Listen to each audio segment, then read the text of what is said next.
Hello and welcome to episode 9 of the Return of the Winged Oh fuck, start again. Take 2. Hello and welcome to episode 9, the Return of the Winged Trinity. This is a D&D 5th edition live play series campaign thing. I've said twice. I've fallen into my old habits. Back 3 times. So yes, the scenery background, it's got my green screen. It's on the floor in a pile, and you can just see it there, just in the there. So unmute. I'm not unmuted. You wind up merchant, Lord Morbius. I'm gonna have to check the bloody stream now, make sure it's okay. Oh, this is what you've done, Lord Morbius. This is what you've done. You've trashed the start of the show because I don't have it prepared for testing. I always do a sound check at the start, and I've kind of forgotten to do that. Right, testing now. We'll see if it's having my leg. Bastard. Right. So. Yeah, turned your volume on, did you, Lord Morbius? So yes, this is a D&D 5th edition live play. And this is episode 9. So if this is your first time watching the show, where have you been? So, I don't know, you might want to go back and watch the lot. It would take a long time, so just join us. Consider it like a soap opera. You can pick it up and put it away again. So, when last seen... Stop distracting me, Lord Morbius, in the chat. So if you want to appear in the chat, that side. If you want to appear in the chat, just go to the YouTube live play thing on YouTube and type away in the chat box, and you appear on stream. Any harassing or racist or sexist or whatever else messages will result in a ban. Unfortunately, I might not notice. So let's make Lord Morbius a moderator. Let's do it. Let's do it. How do I do that? Oh, I don't know. Add remove moderators. Haha! Does that work? I have no idea. Did that work? No, he'd have a little crown next to his name if it worked. Let me try that again. Right. This is the... Oh, yeah, we're getting straight into the action today. Although I am playing a little bit for time to give Jenny a chance to arrive. Hey, you're now a moderator, so you get a little crown on your head now and everything. But only go banning people who are offensive, okay? That's the rules. What about the rest of us then? Oh no, we aren't we offensive? Don't ban my players, or I ban you. There we go, we're getting to a ban war. Ban stick, everybody. Ban stick all the things. Jenny is on her way. She's late. She's on her way. She just left work, so she'll be arriving shortly. So when last seen, let's get on with some actual role-playing. No, I tell you what, something I forgot to do last week. Let's have the players introduce themselves, plug their own stuff if they have any, and I don't know, I don't think they have channels. They have plug things, guys. So let's start with Mark. What are you going to plug, Mark? Oh, well, I could plug my YouTube channel if I could actually work out how to upload a video to it, but apart from that, I play Savannah, so let's carry on to the next one. Tell us about Savannah.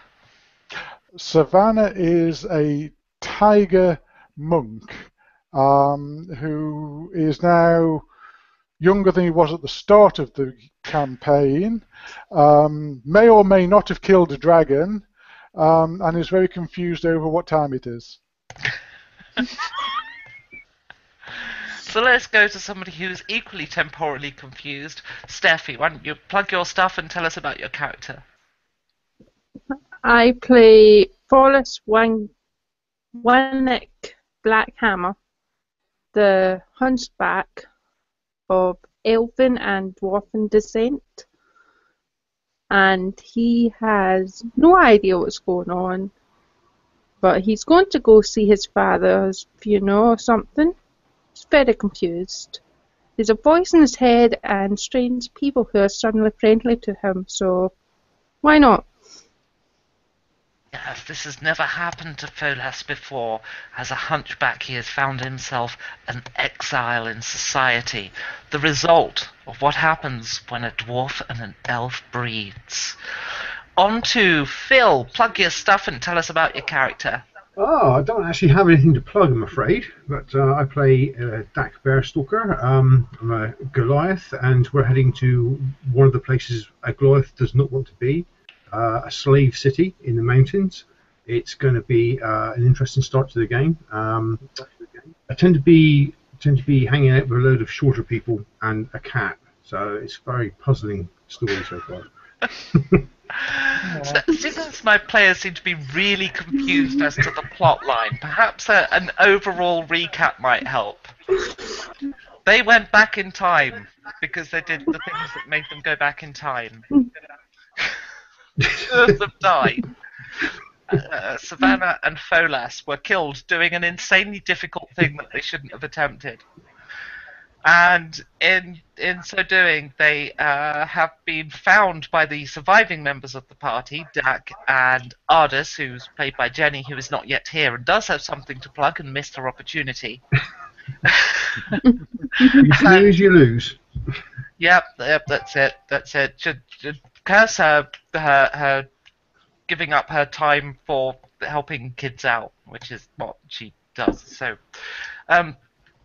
yes, so they went back in time, they fell through time, and there's I'm getting heckled for the recap. I haven't finished. They did this because they did the things that do that. Yes, they went to the top of Sarlan's Reach. Sarlan is an old wizard of the whose memory still lingers in the world, but he hasn't been seen in some time. And apparently, Sarlan could travel through time, so we might even meet him. That's a possibility. I'm going to leave it open. At the beginning of the adventure, which is 2 months in the future from where we are now, the city of Moraine came under siege from these creatures from the underworld who called themselves the original something curators. Anyway. The original human, and then they got renamed as the creators because it was just too confusing. Yes, they believe they are the original humans, but their acronym sort of translates to orc. So they are these tall, muscular beings who believe that they are created in purity from the dragon gods. And if you saw my previous campaign, you've met the dragon gods because they were the players who didn't find out until the very end, and they all died at the start of this. So I'm being heckled by my new moderator that we're all caught up. So who made him director?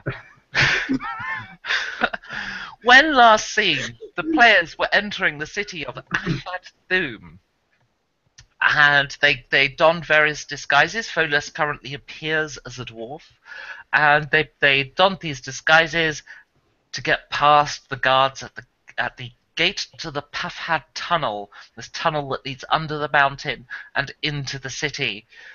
And just as they thought they'd got through, it's not commissar, there's another word that's more appropriate for a fascist regime, because commissar, communist, doesn't work. Can't remember. The captain, he recognized the tattoos on Dak Bearstalker as being of the Bearstalker clan, and instructed his men to arrest the giant.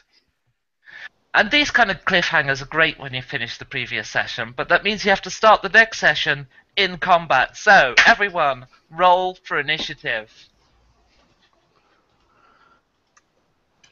Ooh. 14. Okay, don't forget to put your little counters up in the corner. I just realised I have no idea what my initiative bonus is for these creatures, so I'm going to look it up. Get the old book out. +1. Go me. Right, so we've got some big numbers there from Mark. So in that first few moments, Ardis is caught around the head by the the tail end of a spear as a dwarf sort of reacts to go to charge towards the giant and catches Ardis on the temple, knocking him unconscious. And we'll skip over the fact that that's likely to cause brain damage and resume Ardis in play as soon as Jenny arrives. So, Savannah, your action, please. Yes, well, since they've already been attacked, he will attack the nearest. Actually, no, he will attack the what isn't a commissar because he hates forms. Okay, let's have your attack roll. He'll do his bonus actions and attack as well.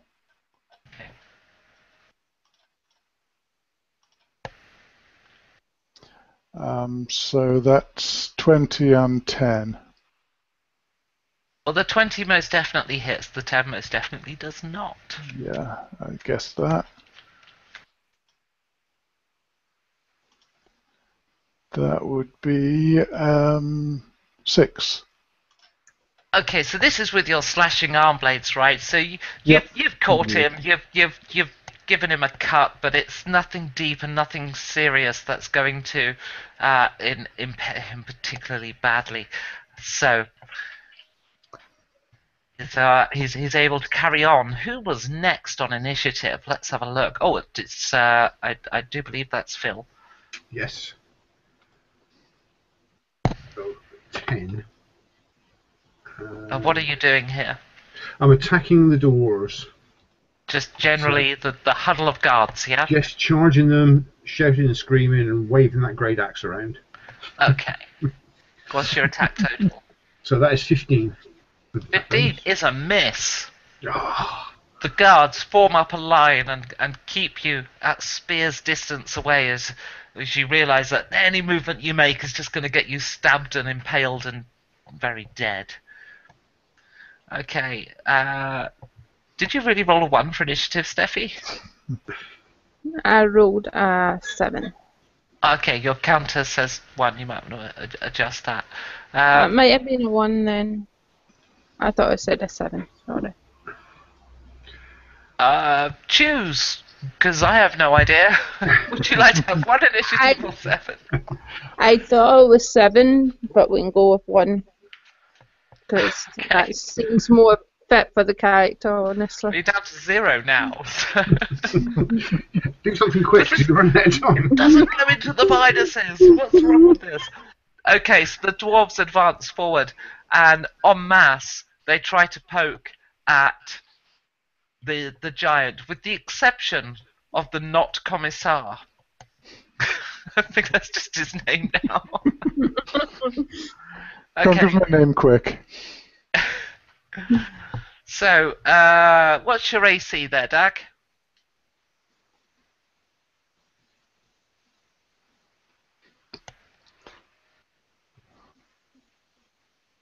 You're muted. Sorry, so 14. 14. Yeah. Okay, so I've got a crit and 3 hits on you. A crit and 3 hits. So that's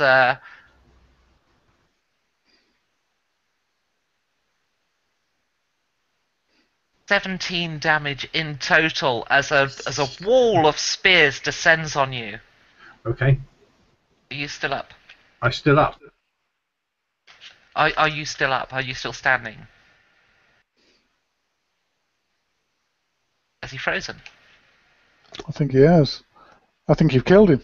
I think he got pissed off and left. It's a rage quit if ever I saw one, that is. In 1 turn? I'm not having that. Oh, he's back. Back. Still up in there. Oh, welcome back. Still up and going. You don't take me down that easily.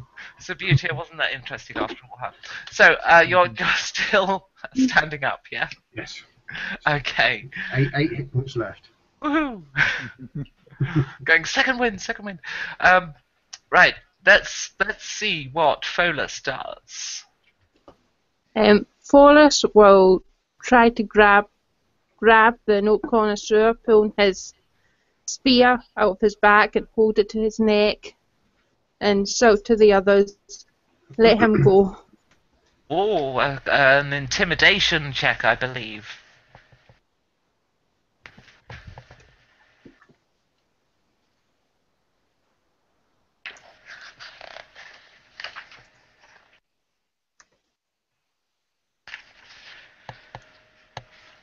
That is 13. Okay. Let's see how well they do. I should roll for them. I should roll twice to better represent sort of mob mentality. So, okay. That has the effect of making half the guards peel off towards yourself. But they're not being aggressive because they rolled a one. So they're up. Put the spear down. Put the spear down. We'll talk. The other 5, however, continue to attack Dak. So you had some impact there, Savannah. I think it's really a continuation of the same. Okay. With the commissar. The not commissar. The not commissar, yeah, the commissar bar. Where's my dice stream? So that's 18 and 20. 2 good hits. In fact, there's a crit in there, wasn't there? So, no, it's not a sorry. natural 20. Oh, unnatural. Yeah, okay. An unnatural 20. An unnatural 20. That's good, yeah. But that's 2 10s. Sorry, no, 2 8s. 2 8s. That's a lot of damage. So you launch a flurry of attacks into the not commissar, badly wounding him as he staggers backwards from your hail of blows, and he ends up half pressed into his little pillbox, sort of guard box type thing, shelter from the wind and rain that he gets in the guardstone. And he's all sort of crumpled up and against paperwork as papers start sliding off the shelves in there. Okay, do I get a bonus for paper cuts?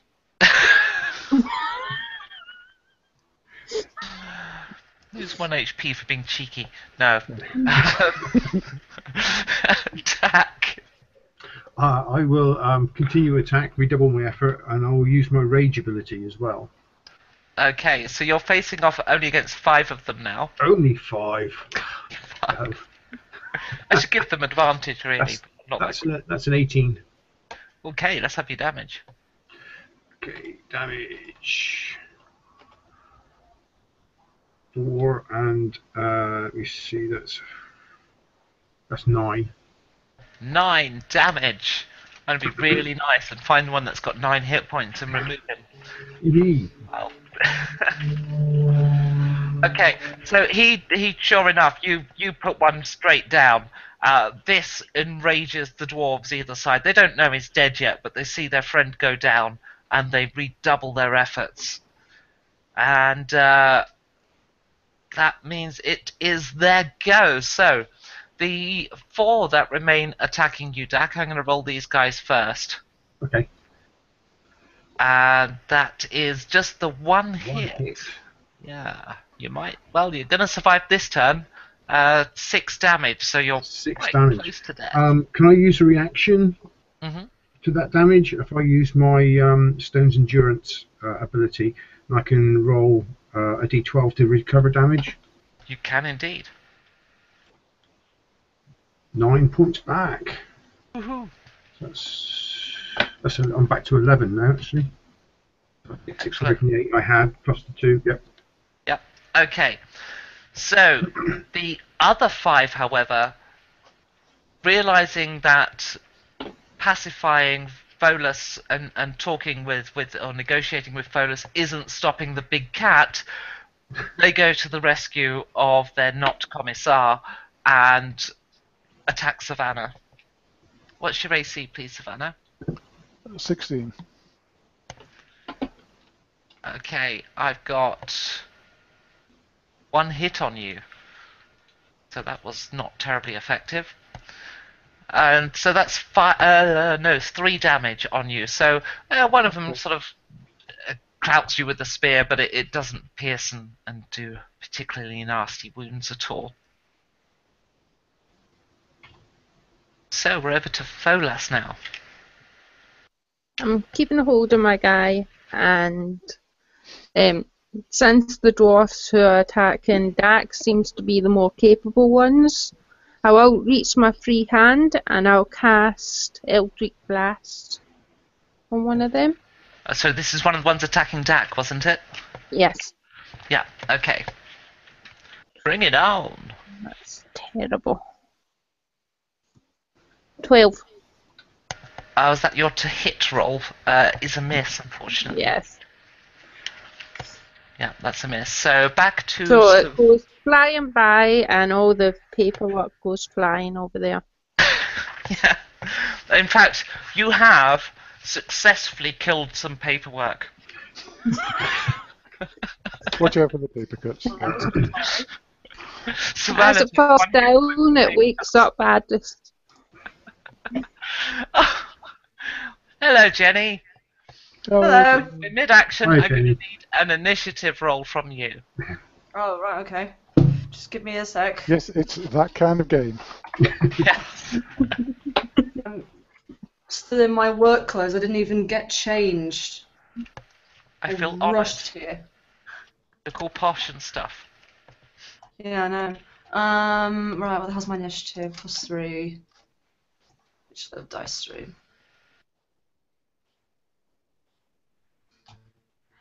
What the hell's going on in the chat? Everyone's 16. more obvious as a moderator. Oh, amazing. Okay, so 16 I think puts you between Savannah and Dak. So, Savannah, your action, and I'll describe what's happening to Jenny in just a moment to catch her up. Okay. Given that Not Commissar is quite badly wounded, I'll take the attacks one at a time Okay. on him. So I'll take the original attack roll and then see how it goes. No, you've got to declare all your attacks. Are you sure? One's a bonus Yeah, action. I'm a bitch like that. Okay. Okay. Both of them are going on him then to make sure he goes down. I hope. I don't care what's in the rule book. Okay. That's one of those is a 16. I think that's a hit, isn't it? You've struck. Yes, you've definitely struck him with that. For 6 damage. Bringing him to the point of death. He'll start issuing commands in just a moment. But first of all, Ardus, you open your eyes. You find yourself spread-eagled on a leafy side to the road, just by the entrance of the Pathad tunnel. You see dwarves attacking Dak, of which one dwarf is on the floor bleeding out. You see Savannah has beaten back the guy we're calling the not commissar on the grounds we can't think of anything better to call him. And he is been forced all the way back into his little guard hut thing that he has, and all the paperwork in there has gone flying, and Okay. there's blood and blades everywhere, whilst 5 more dwarves are poking their spears into, or trying to poke their spears into Savannah's back. Okay. Right. Okay, so what I'm going to do is I'm going to look if there's any kind of dwarf that's wounded. I'm going to shoot him. And also I'm going to use Bardic Inspiration on Savannah. Okay. So the most wounded dwarf you can see is the not commissar.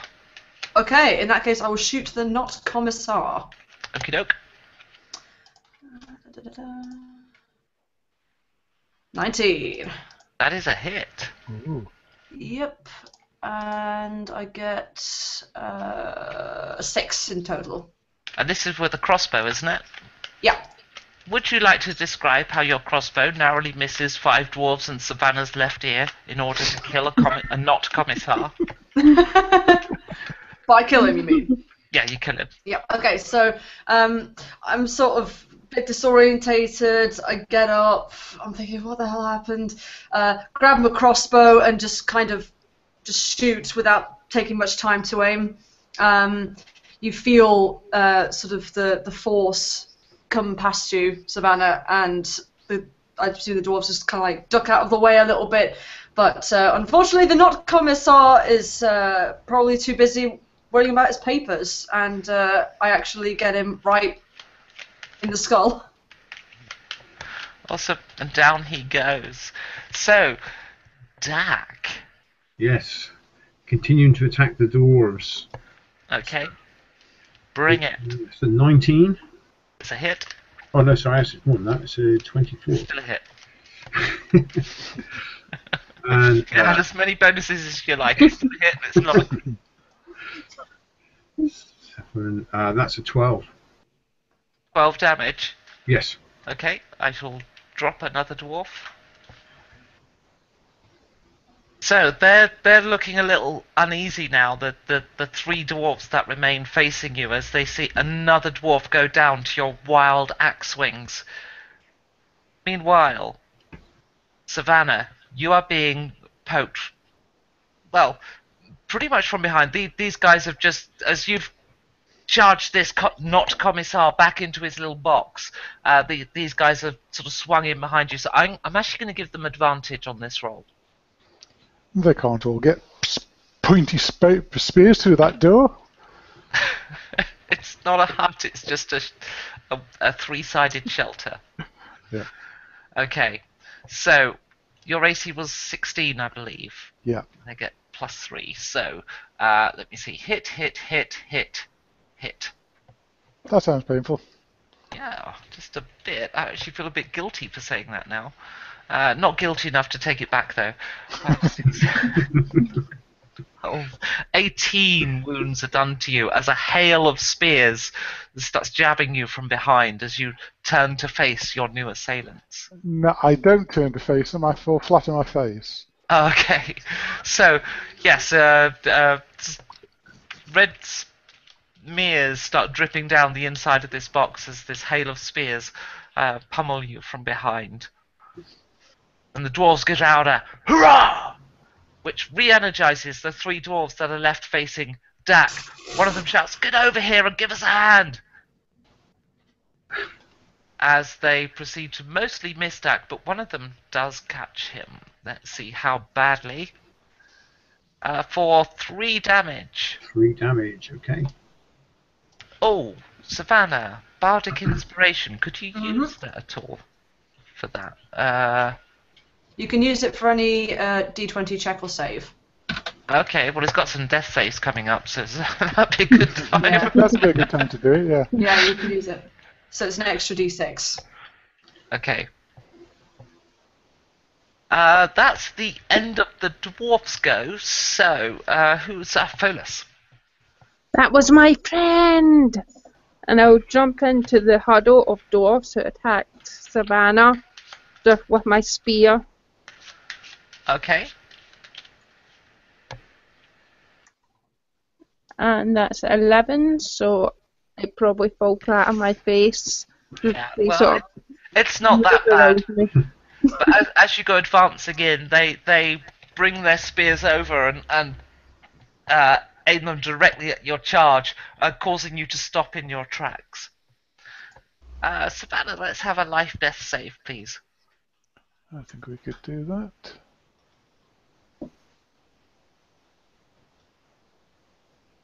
That's a pass. That is indeed a pass, and I'll be nice. I'm going to let you choose to do your bardic inspiration after seeing a failure.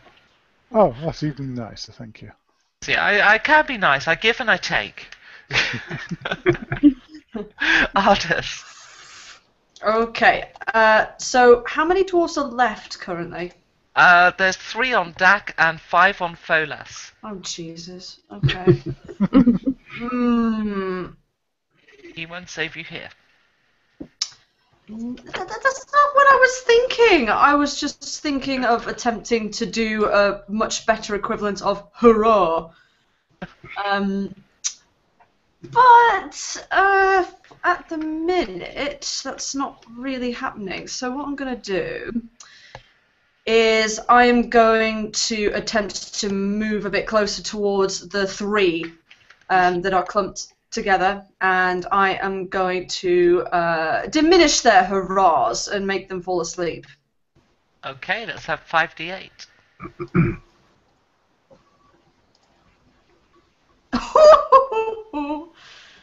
Shermack. So it's 18 plus 16. Ooh, nice one. 34. Yeah, very good. Yep. 37 hit points there, so one of them's still up. Still better than nothing. Okay, so yes, Dak, 2 more drop down, and the last one that's remaining holds his spear up in the air and just, I just realised I wasn't on camera because I still had it focused on Jenny to count the hit points. There you go, so now everyone else has seen it. Being enraged, that doesn't stop Dak at all, and he swings his axe down on him. Oh! Well, that just answers the prisoner dilemma, doesn't it, completely? But probably misses. So that's a what's that? That's a 10. The look of surprise on his face changes to more surprise.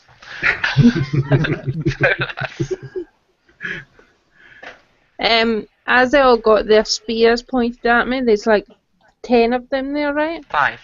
5. Okay, I take a few steps back, sort of waving my free hand and my spear, and thinking there must be an easier way to do this, and subconsciously I start to cast Fairy Fire, Okay.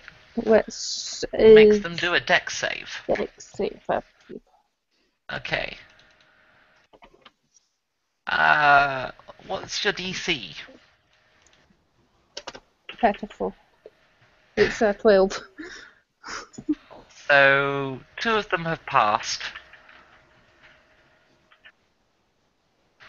and 3 of them are now glowing.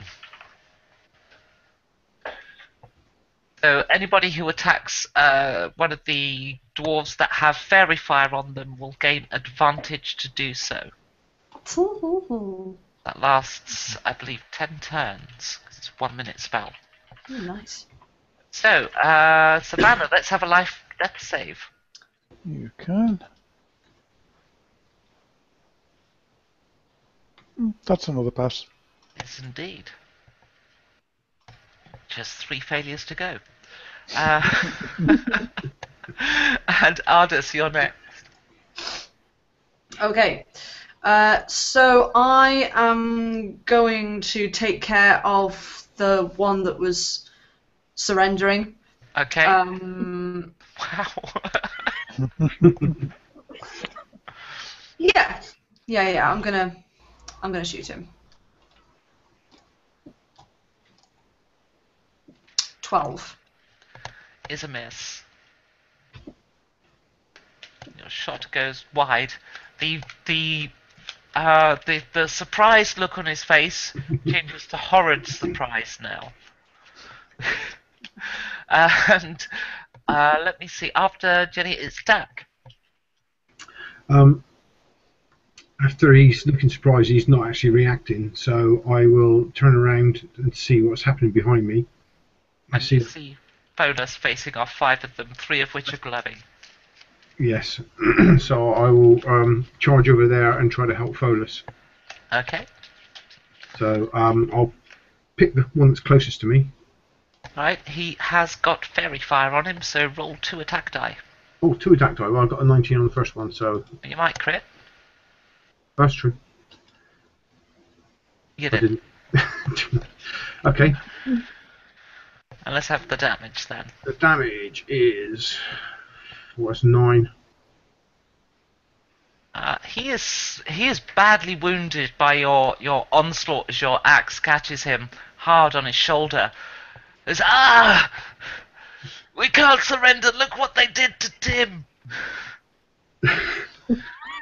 Meanwhile, Tim? That's not a dwarf name. sometimes it's an abbreviation.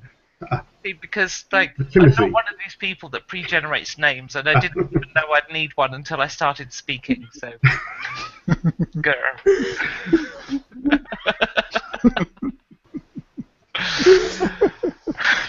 Fuck you guys. Right.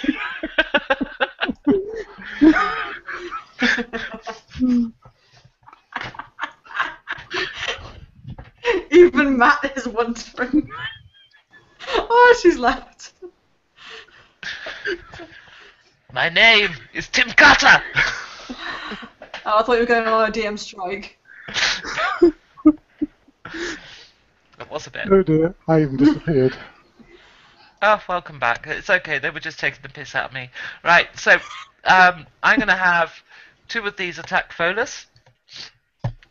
Oh, 1 nat crit and 1 I suspect hit. So, 10 damage goes into Folas this turn as there's 2 of them advancing him, thrusting their spears forward, and then 3 attacks onto Dak. And that is 1 hit, so that is a further 2 damage. Meanwhile, the one that was previously about to surrender realizes that surrender is futile and charges at Ardus. Yeah, well. And that's a hit for 2 damage. Oh, 2 whole damage. My big toe. If you're gonna be sarcastic, I'll put them up to D10. Ooh. No, I just try and dart underneath him. Okay. So next up is, I believe, Folas. I'm taking the spears. I charge into the one that Dax already hit. What's its fairy fire? And I get 2 8s. Of course I do. That's 13. Not a hit. This is what Bounces happens off when his I don't armor. have the hybrid of awesome. Yeah. Yeah, afraid that's gone. So, the next person would be, life death save for Savannah. Yeah. Well, I have bardic inspiration, so it's not really that much of a worry. That's a pass. That's my third Okay. pass. That was extremely fluky, yes. Yes, indeed. That's a little You for fluky.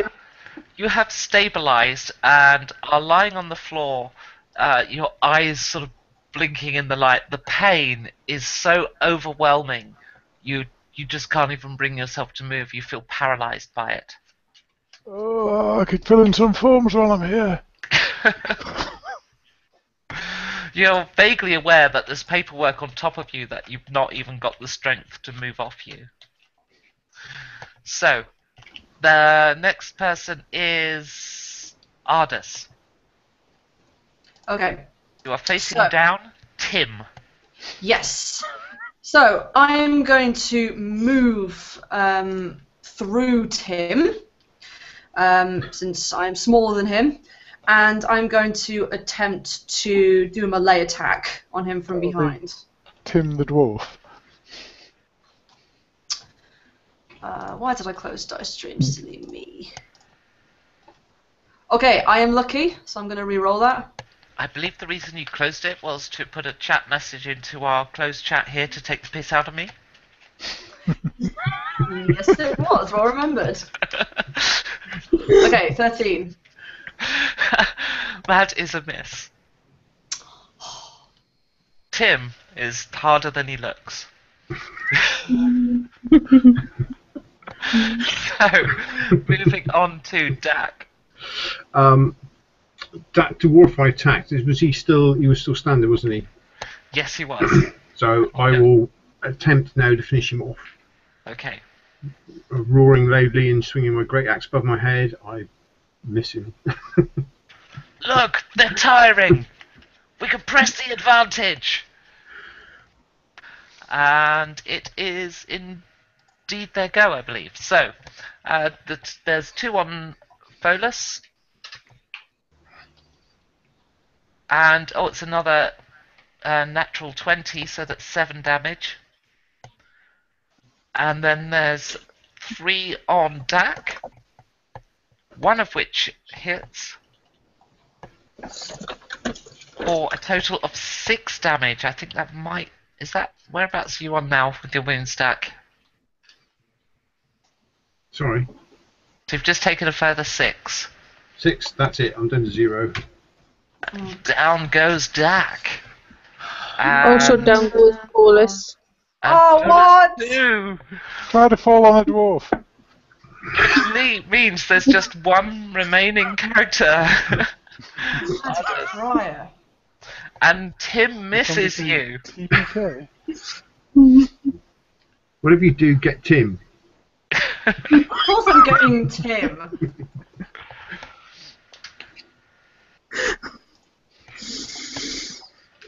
Right, so I'm assuming it's my go. Yes, everybody else is out. You could go past us all going groan, groan, ow. But yeah, then it becomes your turn. Okay.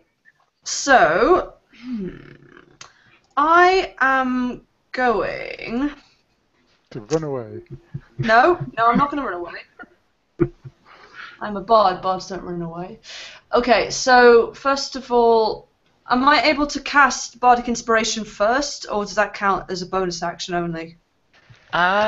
You can do your actions in any order, but I'm afraid I have no idea what type of action it is, so you can manipulate your GM here to make it what you please. Alright, well, I didn't write down bonus action, and I always sort of do that because I never remember, so... Okay, in that case, I'll cast Bardic Inspiration on myself. Sorry, Steffi? I think it is a bonus. Okay. Pretty sure it is. It's your call, Becky. Go on, do it. Alright, so I cast it on myself, and then I'm going to say in this rather eerie, creepy voice, "Oh, Tim," and cast Dissonant Whispers on him. So he'll need to do a Wisdom save.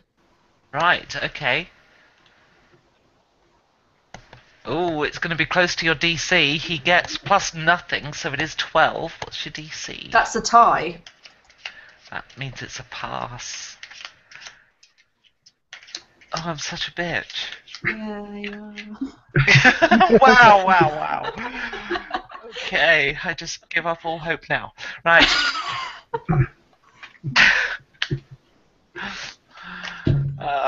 Was it the story about putting my back out while I was on the loo earlier?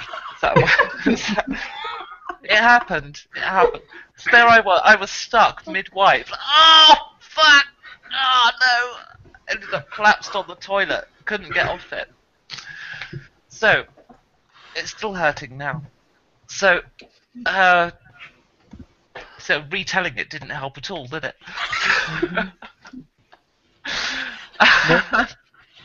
So, the five of them... Just highlighting the fact that we're in the shit. With the GM going, "Oh no, what have I done?" So, can I have a life-death save, please, from Dak? You certainly can. 17. That is a pass. So, the five of them, which have just steamrolled Folas and Dak, reform, create a little spear wall, and start advancing on Ardus. Going, lay down your weapons. I'm not like a giant or something. Lay down your weapons. What if I don't? Well, meanwhile, Tim is hitting you. Oh. So he's making it quite tricky anyway. 20. So he does 7 wounds. Ow. Although I do... Yeah, I kind of went a little out of order. So next up should be... Steffi, can I have a life-death save, please? Fail. Uh-oh. Okay, so, Ardus, the situation is, one character is unconscious and stable. Mm-hmm. One character is unconscious on 1 pass. One character is unconscious on 1 fail.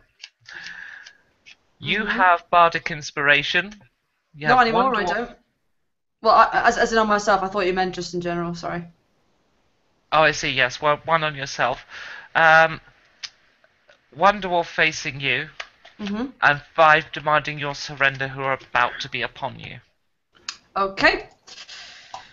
In that case, I am going to play my bagpipes as loudly as I possibly can and cast Thunderwave. Oh, okay. It's a Constitution save, I think. Constitution from all of save, them. yes. That's right. Right. Ooh, 3 pass, 4. Hang on, 1, 2, 3, 4 pass, 2 do not. You still do Do the half ones damage to with those who fairy pass. fire have disadvantage? No, I don't think that affects saves, does it? I don't think it affects I don't know. saves. I don't think I have fairy fire to hand.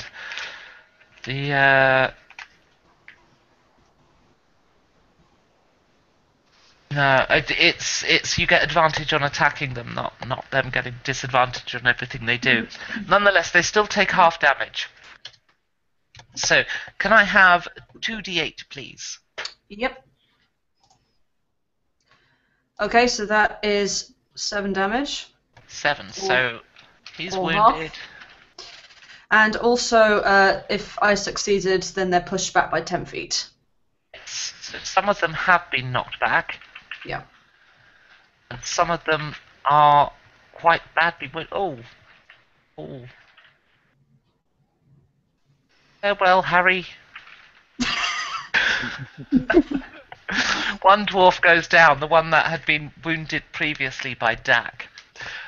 2 of them are knocked back, and in fact there's a couple of them, even one who wasn't pushed back, who appears quite badly wounded by it anyway. In fact, a number of them appear to be in quite poor health now, and they're like, oh, shit, it's just one halfling. It's just one halfling. Tim, however, is quite healthy. Says, pull yourselves together, dwarves! Rally around! And the dwarves spend this turn manoeuvring themselves and getting themselves back in the fray and surrounding you again. Okay. Down your weapons, halfling.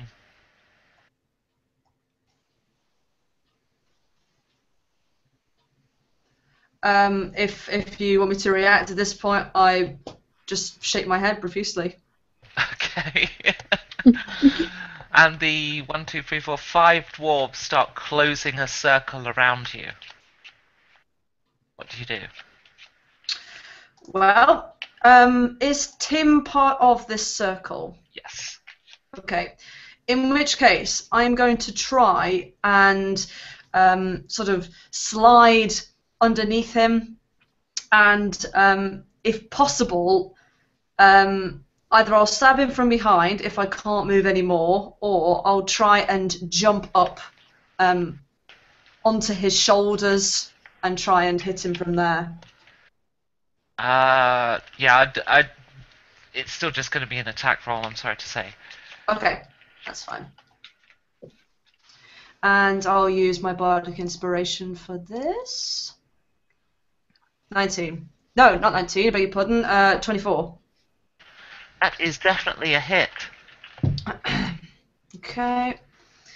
And ooh la la, I forgot this was 1d8. Oh. It's only 5 damage though. 5 damage, okay. Tim is still standing because he's quite hard.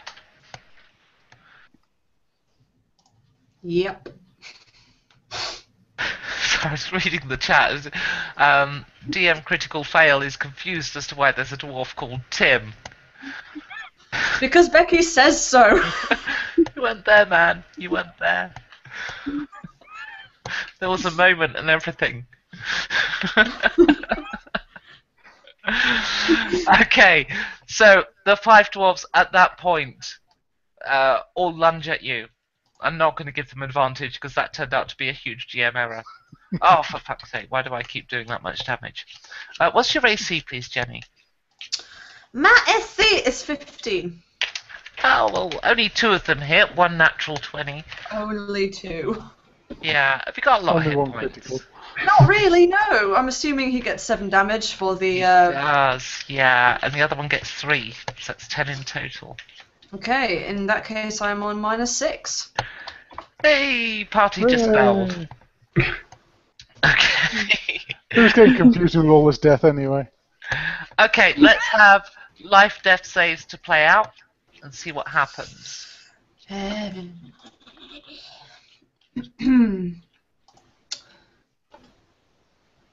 There's no bonus added to this, is there? I can't quite remember. It's just a straight D20, No, isn't it? Yeah. 10 or more is a pass, 1 to 9 Oh, is... that's a fail. Nope. Oh, That's one fail. Uh-oh. I have two. How many are we doing?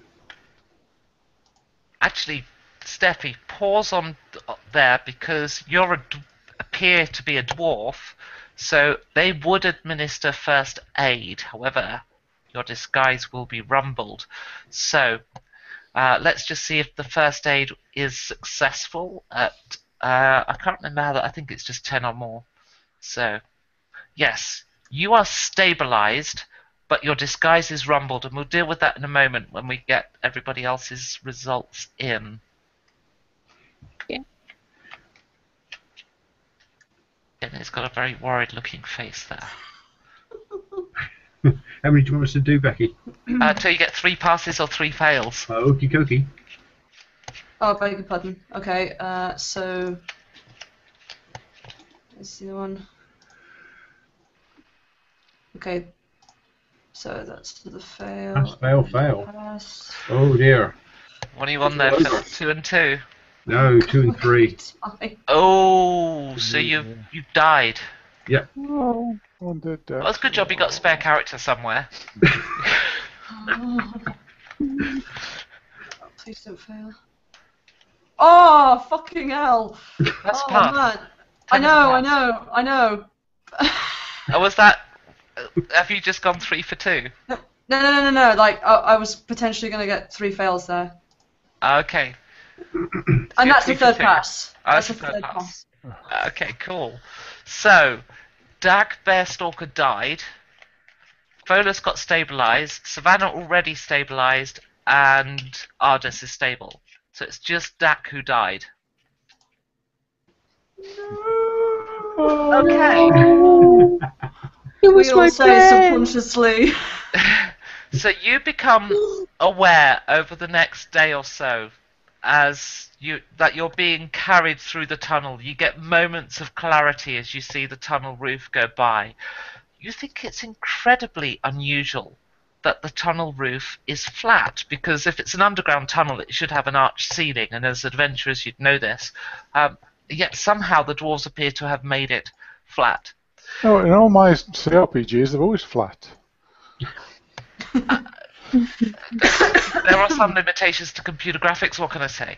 In role-playing games, however, they ought to be arched in reality, because a flat roof can't support the weight of what's above it. You'd have to have an arched roof in order to distribute the weight, so that's kind of... otherwise it would just collapse. But nonetheless, the dwarves have engineered around that particular problem in this case.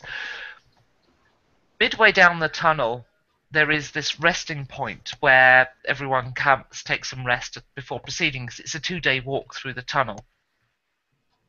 You're aware that as you arrive, somebody else was just leaving, and you hear this muttered conversation from the person leaving saying, "Oh no, I prefer to walk through the night and sleep during the day because it's so cold overnight in these tunnels. Well, good luck." And and you're very cold that night, and you're bordering on deliriousness.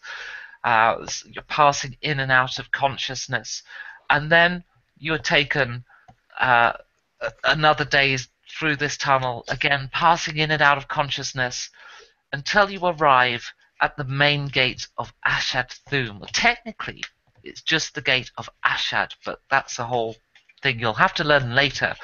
Because, of course, you eventually gain your hit points back once you are in a prison cell, which you are sharing with the recently captured Dak Bearstalker. The original. Oh, So, that's convenient. wasn't it just? More And role-playing, totally getting back up confused to the audience. speed. Yeah, So- this shit happens in time travel. You So, must be the original Dak then. What do you mean Unless original? you're, What do you mean You're original? dead. unless you're his No, twin. no. Not again. We're going to have to go through this whole explanation again, aren't we? Yep. And I'm the only original. Yeah, go on, tell them why you're blue. Well, I still don't quite know because I fell unconscious at the time, but I believe it was some kind of rug monster that blew some kind of cold air on me. Rug monster. Well, it looked like a rug, and Savannah thought that it would be a good idea to go over and have a look at it, and then it got up. Is It this some sort of wasn't- trick by these dwarves? I mean, a blue halfling. Do I look like a dwarf to you? No, but these dwarves they're slavers. They're tricky. I mean, you're telling me they set a blue halfling in here talking about some sort of rug monster. Dak, that's I'm not. blue. I'm really badly wounded. I think they would go to great lengths if your story was true. No. Well, I suppose the best way to put it is this. I am from 3 months in the future, and I, including the old you, have attempted to get the rest of our group back together in order to get to Ashad Thume, but now we're here anyway. They phoned me a while So ago. the short version is Doesn't get any we better. apparently died, so he came back in time, and I don't know really what's going on, but we met you. The Tiger Man and I both met you before Yeah. when you were older. You were met just me as when I ugly. was older. We thought Yeah. we thought you were both nuts, but here you are, young. Yeah, he does look good for his age. Or flattery will get you everywhere. Well, Well, it's like we Doesn't can go really anywhere, matter. so We all need to get really out of don't here know anyway. what to make of this story. This is just give me a minute. never heard of anything like this. Have you heard of Solan's Reach? Soren's Reach, yes. Ah, well, apparently it's all to do with that.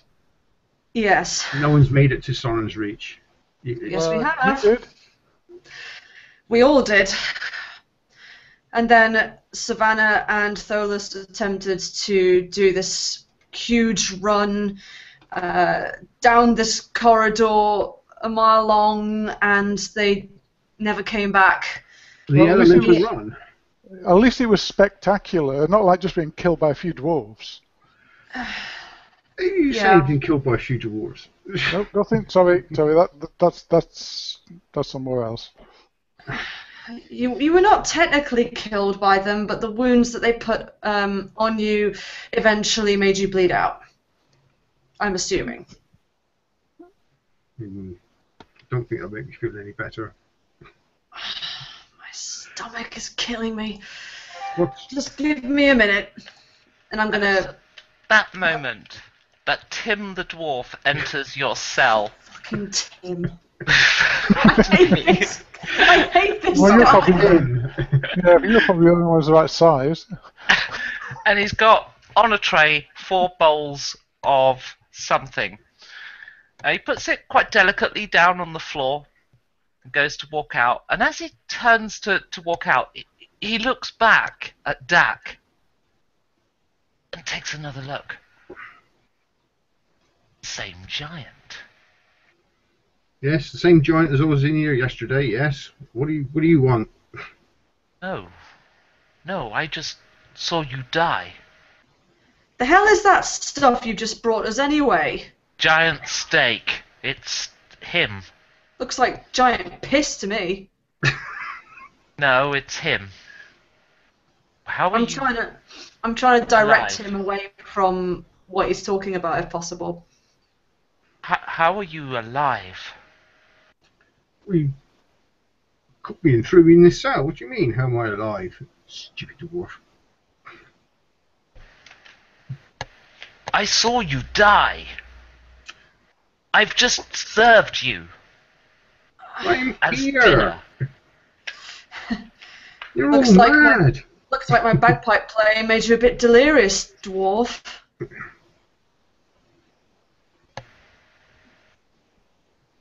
And he leaves, locks the cell door, and That's he's gone inbreeding for a for while. you. I'm sorry, Steffi? That's inbreeding for you. Ow, don't make me laugh. And he's gone for about 10 minutes, after which he comes back with the skin of Dak Bearstalker. Ew. Stand up, giant. Face the wall. Whoa, you're really big from down here. And he holds up the skin of Dak next to Dak. Well, up to my waist. Yeah. Markings are the same. This was you. It is you. Don't understand. And he goes to leave again. We just got. Is he here by himself? We just got. Yeah, you see by himself. He is, but you're aware of other dwarves outside. Ah, okay. I'm Check it assuming. Sorry. Carry on. Oh, I was going to say I'm assuming that all our things are gone, right? This time, yes. You're just in your clothes. Okay. And No then blood lullabies, yeah. arrives another dwarf, one you've not met before. Much older, enters the cell. The door is locked behind him. He doesn't do the locking. Ah! Who must be? Is it Phyllis? Finis? And I'm not sure. I Folas. can't read this writing. Folas, yes. Son of the great Darthan, which I'd better write down. So why? What's plan. post preparation called? Winging it. Son of Darthan. You attacked the gates on the guards on the gate. The gates on the guard. Shit. It's on the They guard. should have done that. You Clank, attacked- clank. They attacked us. I find that unlikely. We tried to defend ourselves. Why It's would they true. do that? My master here was signing papers, and we started going in, and then they called us back, and they just turned on us. There was no reason for it. My bodyguards were not dwarfs. They seemed to overreact. I have the paperwork here. It says you had a giant by the name of Dak Bearstalker. That's me. See, the report here says that he was killed. Doesn't look very dead. I'm fine. Well, that seems reason enough to consider this report a lie.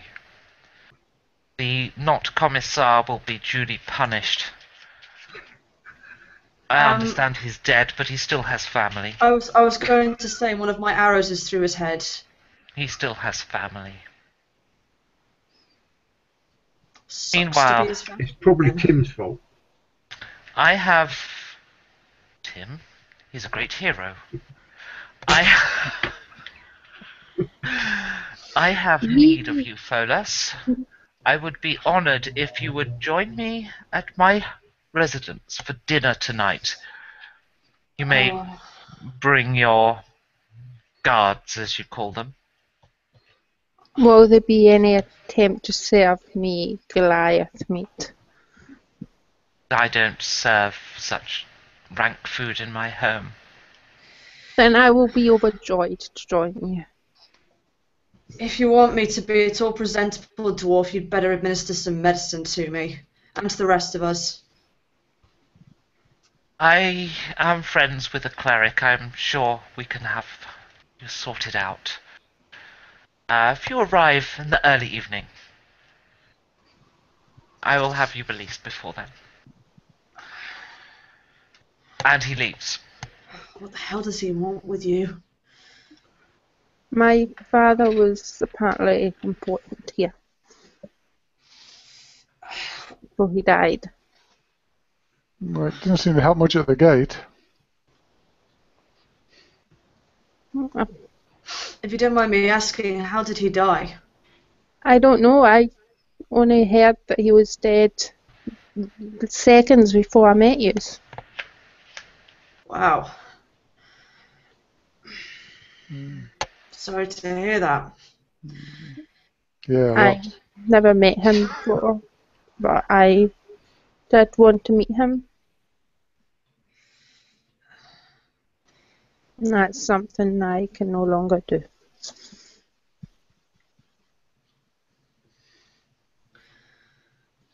well, at least we're getting out of here. Bloody hell, that almost had me choking up. Okay, so it takes a couple of hours and you are eventually released.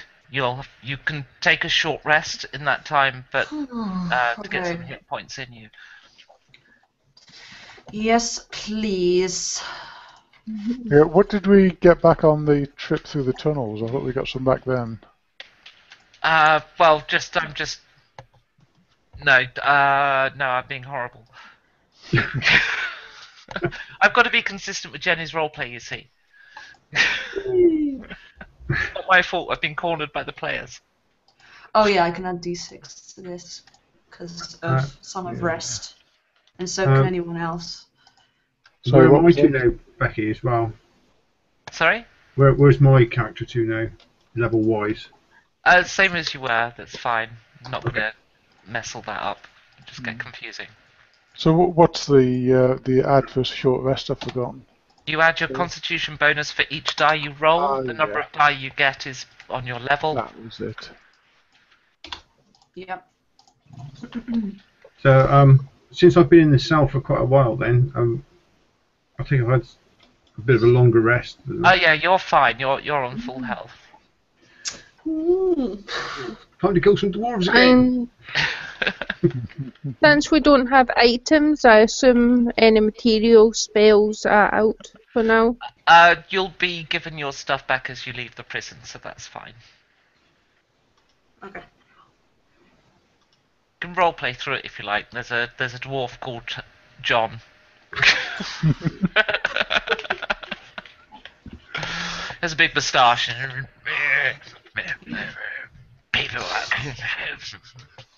That's a bit better. Thank you. Okay. So, after dealing with John for a considerable period of time, you leave the prison, and you have your stuff back, and you emerge into what is the entranceway of the city of Ashad. Ashad is under the mountain, and the entrance, and this is right by the Pafad tunnel that you've emerged. And so the entrance is designed so that as you emerge from the Pafad tunnel, you are met by a scene of great grandeur, giant buildings. All the buildings here are cube as well, so any building that's large is also high, and has sort of inset lines around it in dwarvish architectural style. So as you emerge from the tunnel, you also face immediately with a parade ground, which has a lot of armoured dwarves. They've all got spears, and there are various defensive positions. You notice dwarves up on ramparts with crossbows, and all of the architecture here is, for a dwarf, very impressive. It's designed to look amazing as you enter the city, and that is what you see before you, this sort of tiered cubed buildings, and the the names of dwarves coming up in chat are all going to appear in the next combat. Good. No, I'm kidding. And My plan is working. so yes, you walk through the parade ground as you sort of stumble into this city. I didn't give you the name of that dwarf. That's a bit of a... So you are given some paperwork to... I really, really wish I had the GM screen in front of me right now so that I could have a name generator on it. You're given an invitation along with your release papers, and you've got your original identification back. Only Folas, yours has been corrected. So you are now son of Darthan, but your species is described as mongrel. The invitation is to let me come up with a name that isn't as ridiculous. I've just put a link for you if you want. Well, I'm going with Keltar for now. Let's have a look at this link, though. It might prove useful. Ho hum. Shall I just have generator load? Right, there we go. Thank you. Timmy's coming back. You're welcome. And in fact, I need to bookmark that. Let's do that right now before I forget. There we go. I see that the name of the site was also generated using the generator. It's called Yafnag. Yeah, yet another fantasy name something generator. Ah, okay. So yes, it's got the name of this dwarf and his residence, which is in Thume. It doesn't say Ashad Thume, it just says Thume. Mm. And there you are, loads of dwarves and you. Oh, I'm starving. Where's the food? You're always starving. I thought we were going for a meal. I'm a halfling, of course I'm bloody starving. I've been out cold for God knows how long. You got soup? You're hungry. They serve disgusting food in that prison. Yeah, well, I may be a halfling, but I've got standards. Where's the real food? Bit of meat or bread. We're invited wine. to a feast. Yeah, so where is it? Yeah. Bring on the food.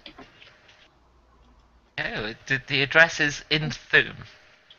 Just in Thume. Yeah, it's got a road name and stuff, which is it's all going to be a grid system because they're dwarves and they like their lines and geometry. So it's going to be a grid system. So it'll be like 37, 34. Is there like a map with a "you are here" star? No. No, you see, as you proceed through the parade ground, you see a sign that says Ashad 1.1. Okay, so if we had to get to 34, we've got a bit of a walk. Is there too much information? No. Oh, that's the surprise. Can we hitch a ride in a minecart? The question is, do you ask and speak to more dwarves, or do you just try and navigate to 37, 34? I'm gonna approach a dwarf. I'm gonna look in particular for any dwarfs that are older looking, so Okay. maybe slightly hard of sight or hearing. You come across a dwarf who seems to fit your description. Is dressed a bit like Kaiser Wilhelm III. Was it? I can't remember. Has the huge handlebar moustache and everything. It's all greyed. A small-ish beard. And he's walking on a cane. And yes. So I'm basically going to attempt to keep things simple. I'm gonna just sort of put a bit of a high-pitched voice on and pretend to be a child dwarf. Okay. and say, "Excuse me, sir, I'm lost. Where's 3434? Thume or Ashad? Thume, sir." Well, you would have to go to Thume.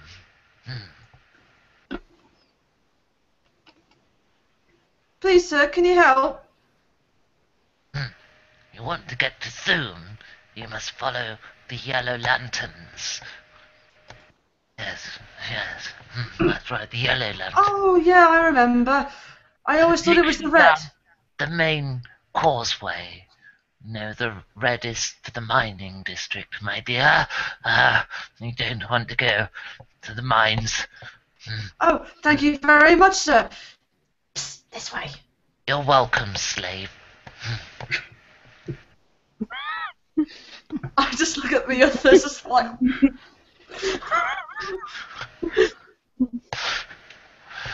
And you follow the yellow lights, and eventually, and as you follow the yellow lanterns down the causeway, and you notice that the road numbers go to Ashad 1.2, Ashad 1.3, Ashad 1.4, and so on. They've always got Ashad in front of them. And eventually, you get to a big gate. It has a number of armed dwarves around, and it opens out beyond the gate into daylight. And what you see, however, is not actually very far, because there's such a thick, smoggy cloud layer over Thume. But it is... What have I said now? No, I'm role-playing. Oh. Die, Becky! I'm just getting into What? I must have missed something. I think I have. Yes, I know. Follow the yellow brick road. I was waiting for that one. Okay. Yellow lit road. Okay. So Thume is the open air side of the city. So basically, Ashad is under the mountain. Thume is in the open. And yes, as I say, there's this open sort of gateway, big pillar either side, and lots of armed dwarves around. You notice that as people pass through, their papers are checked. While we're travelling, I have the many faces things on, and I disguised myself as a hill dwarf because I felt disguising myself as a mountain dwarf might be offensive for them. But I don't want to stand out too much as a mongrel right now. Okay. So you approach the gate. Papers, please. Do we have our papers? Yeah, we got You our do. Give papers. us papers. We? Yeah, we got papers. I got papers here. So I stay very close to Folas, playing the whole slave thing again. Mhm. Standing behind, guarding. Not doing a very good job, but guarding. Okay. As you hand the papers over, the dwarf starts flicking through them. It's another not commissar. This one called Jimmy. No, I'm kidding.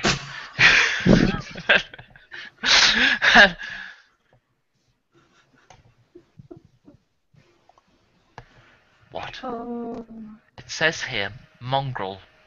Drop the visage. I drop it. I didn't want to offend the eyes of small children. You will obey our laws whilst in this city. Darthan. Child of Darthan. Very well. You may pass. I appreciate that, thank you. Child of Darthan is a mongrel. Wow. And you pass through the gate. And into Thume, which is just foggy and horrible, and it's smog basically, and it kind of makes you want to cough, and just horrible air quality. But here at least you can follow the grid system and get to Thume 3734, because yes, I wrote that down. And you arrive at quite a large cube. It has another cube on top, a smaller one, and it has a more moderately sized cube next to it. So it's a 3-cubed building. It's fairly decent size. That's nice. Lots of lovely dwarfish architectural details. It looks quite well to do. Let's get in. I'm gasping.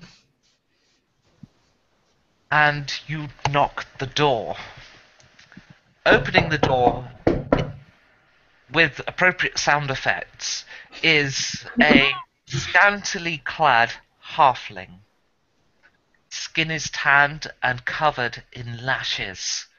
Opens the door. It looks tired and exhausted and partly emaciated.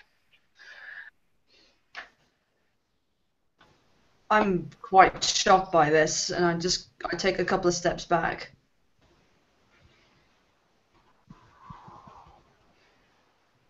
I believe we might be at the wrong place. Show the slave the invitation. It is the right place. You should enter. Okay, thank you. And feebly, the halfling closes the door behind you, the bony fingers struggling with the latch. And then takes you into a side room. I will inform the master of your arrival. And he leaves the room. You are in a reception room. The chairs are comfortable, the furnishings lavish.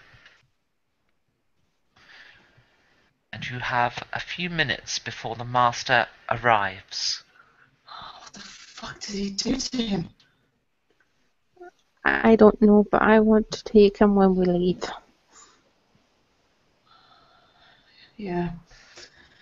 I Well, might be tracking. I have no idea what's going on here. Ashad Thume is known to be a slave city, so Still, they don't treat them very well. there's something else behind this. If he can be nice to us, but do that to him. He's obviously playing it nice for now. And in he walks. Ah, you made it, excellent. Ah, it's good to see you. Ah, great. My friend is coming. He will tend to your wounds. He's quite a competent healer. Yes, yes. Ah, fantastic. Son of Darthan, here in my home. Great, great. You know my father well? I did. Yes, I did. Your father was a very powerful man in Ashad Thume. Very powerful indeed. Yes, your presence at the funeral will be interesting to see unfold. Great. I can't believe it. Even though you're a mongrel. Oh, that just adds to the fire. Yes. I discreetly Is- close my hand round my dagger. Is fire part of the ritual? Please excuse me, and No, sorry, I no, believe not he's literal fire. fire. Although I believe he is going to be cremated, which is a highly unusual thing for us dwarves. Usually, dwarves are buried in the mine, but yes, he is going to be cremated. So I guess fire is a part of this funeral. But no, I rather meant the fire of feeling. Yes.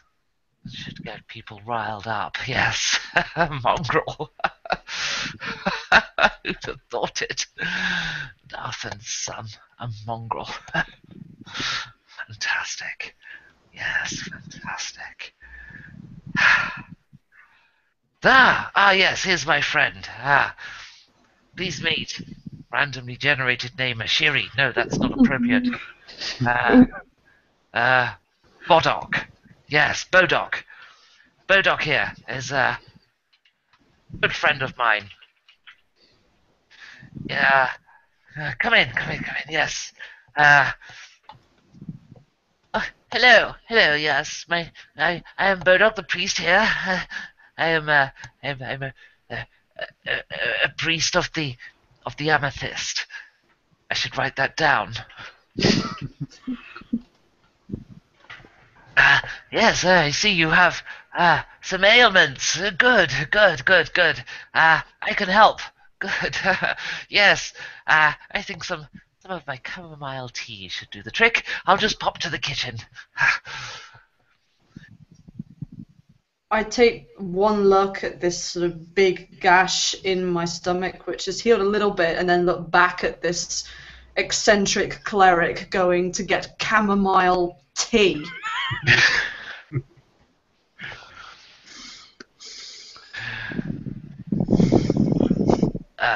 Bodok knows what he's doing. Yes. He'll he'll have you back on your feet. In time for dinner, no doubt. Yes, I've Will many others be joining us? for dinner, no, just us. My wife sadly passed away in the recent troubles. I'm burying her on Oh, I Friday. heard about it. I- I'm I- sorry to hear that. Oh, that's fine. To be honest, it was much more a marriage of convenience. I feel that I was something of a burden to her. Yes. But it's helped rise me at station. Yes. I should tell you I am a member of the regime here in Ashad Thume. Yes. I'm the second adjunct. Yes. And was that how you knew my father? Indeed, yes. Your father was a great man. He's he was the head of all the not commissars. Sorry.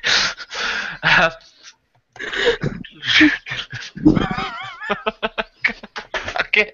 I've lost it. Sorry.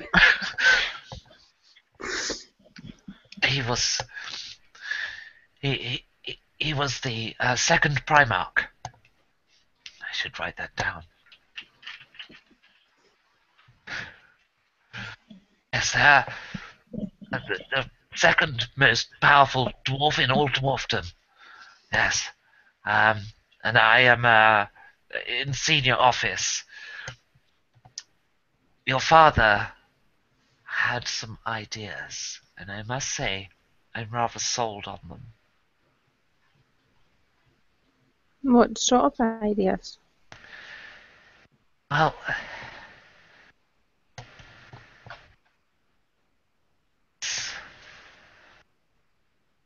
these people, are they slaves? Why would that matter? I need to know I'm in safe company before I tell you. The halfling is my slave. The other two are for hire. Higher.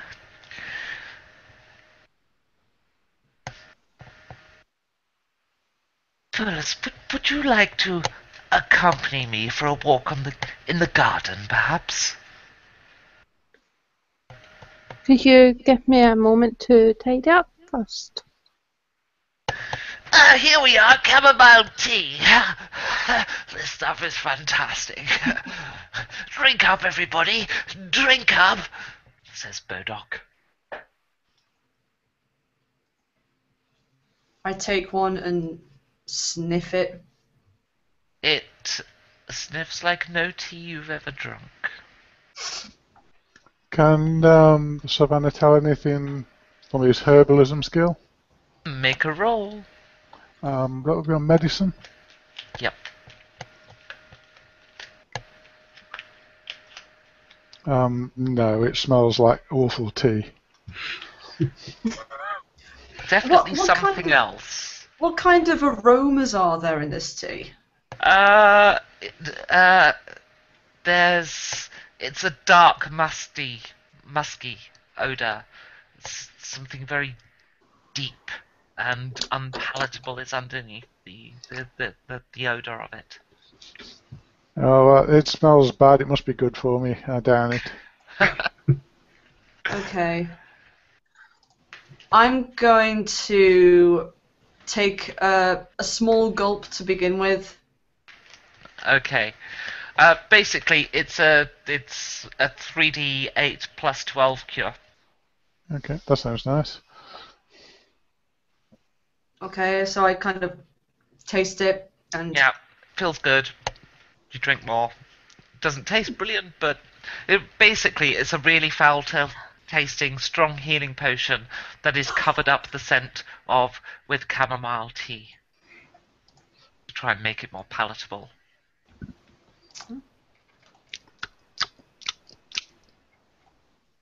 Yes, I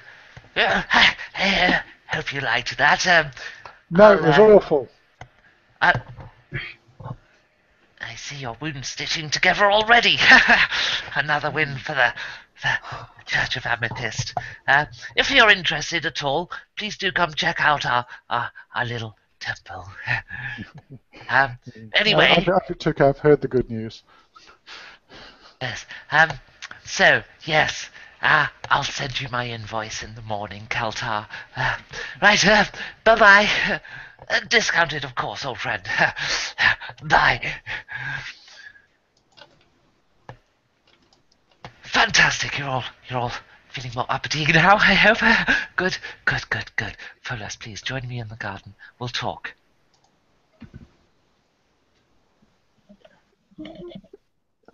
Okay, well, we can do that. Okay. You go into the garden, and it's not quite what you'd expect, coming from Arwent, where everything's all flowers and trees and pretty and always in bloom. Instead, what you find here is a rock garden. And it's got various precious gems and stones and crystals growing. I'm glad we have this opportunity to speak, Folas, son of Darthan. Your father was a radical. He believed that people like you and people like our slaves should have rights. At least that's what he did believe. But a few months ago he changed. He started mistreating his slaves. He started beating them. He was angry, I think. Something defeated him inside. I'm hoping to carry on the start he made, but I'm only a second adjunct. Your father made some alliances toward the end of his life. He got in with some people, I think, who did not hold with people like yourself, if you understand my meaning. And I think it would do a great service to your cause and mine if we could discredit them. You want me to discredit other people of mixed blood? No, to discredit the people your father got in with towards his end. Okay, that makes more sense. You see, one of the traditions we have here in Ashad Thume is when the father dies, the son, the eldest son, inherits his titles and estates and so forth. Now that doesn't always apply inside the regime. Sometimes it does, sometimes it doesn't. It's a grey area. It really comes down to whether you assert yourself for the role. And I think if you asserted yourself to become second Primarch, it would cause quite the stir. I'm not really a paper pusher type of person. It's not a paper pushing role. The second Primarch is the second most powerful dwarf in all of dwarfdom. It rules over Ashad. Well, that does seem like a big position you're giving me. That's Why, an awful lot of trust for someone you just met hours ago. I'm not giving it. I just need to know, how many older brothers and sisters do you have? I believe I have 3 brothers. I Are they older? don't know that. Out of character, I have no idea. Let me check. Out of character, neither do I. It doesn't say whether they're older, so I'm going to kill the dramatism there. I'm sorry. So you're going to go with what? I'm just going to roll. I would actually think it makes more sense with your story that you were the first. Okay. Unless your father had an affair. That's up to you. Did your father have an affair? It makes more sense if I'm first, so my mother would have been a lot younger and foolish enough to mess around with a dwarf. Yeah. Okay. That's fantastic. Now, we just need to make sure your brothers aren't a threat to you. See, if there's no other heir, you at the very least gain all his holdings. Now, your brothers are radicals of the wrong kind. Hardcore regime enthusiasts. They would kill you on sight. We need to remove them. Are you okay with killing your brothers? I haven't met them. Wait, is one called Tim?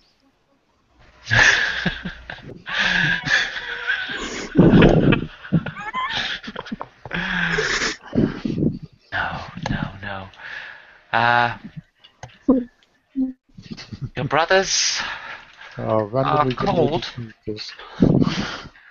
Vindus, Passain, Pyrus.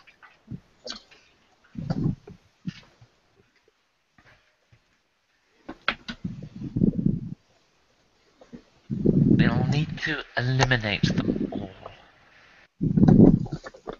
As long as there is a pure-blood dwarf in your line, they will have a claim stronger than yours. As I said, it's an awful lot of trust to give to someone who you just met a few hours ago. Think of what you could do for the repressed people of this city, for this empire we dwarves are building.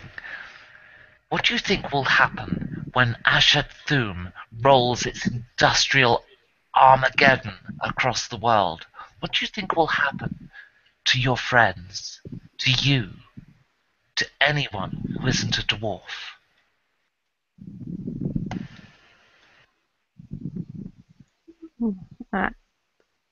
That is something I will have to discuss with my friends. Think long and hard, and I'd like to know that they're on board and trustworthy before dinner tonight. You have They are trustworthy. You have half an hour, and with that, I'm going to take a break. So, a break all round. We just lost a viewer, and they came back. Oh, they came back. Oh, exciting. No, let's take a break, and tea break. That is coffee, coffee, tea, whatever your tipple is. In Jenny's case, that might involve getting non-work clothes on. That's up to you. I'm going to put something warmer on. So we shall be back in a few minutes and stuff. So don't go away. Like, they left again. They already left. We're back down to 3 viewers. That's just. Oh, please come back. It's okay. You only got 1 player either, so I'm going as well. Bye bye. Bye. We'll be back soon. We'll be back. But I'm going to stay on my headset because I can, because it's wireless, although I am going to be right on the edge of its range. But I do need to let my little kitty in who's outside at the moment and stuff. So I hope you're enjoying today's game. I can't read your replies if you're responding to that in chat because I'm downstairs, but I will come back up and have a look at them. I see the chat's been nice and active. Would you, sir? Come on, kitty. In you come. Good girl. Oh, I said the good girl. That means I've got to treat you. Okay, here we go.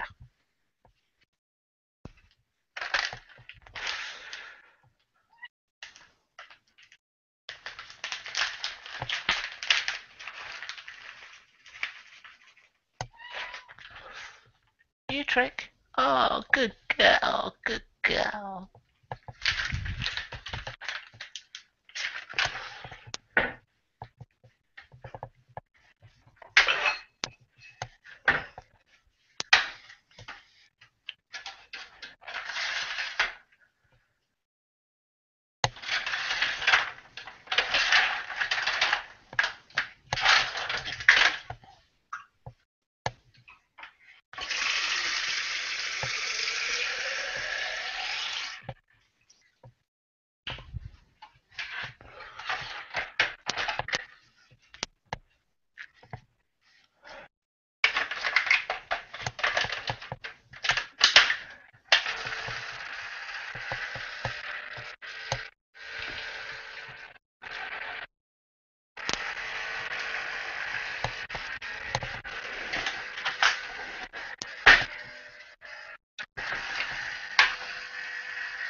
And I'm on my way back with a nice hot cup of mocha.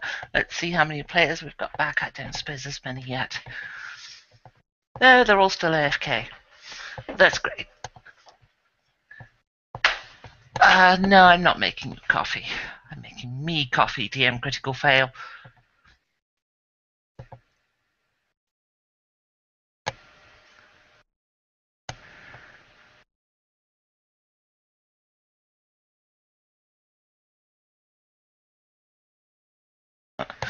They won't travel time. They need to have already done it in order to survive.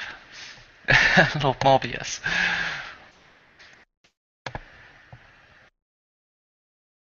Well, I can't make you coffee. You're in Yorkshire or something, DM critical fail. Like, somewhere up north or something.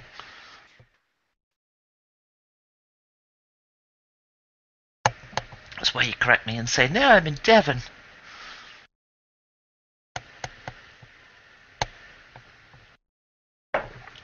Hello, Glenn Davies.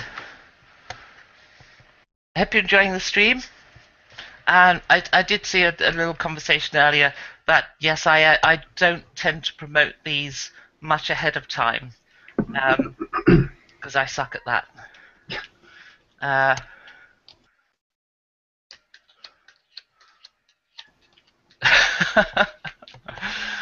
Oh, hello, Medusa. Come on, hop up. Come on. Come on. Look, look.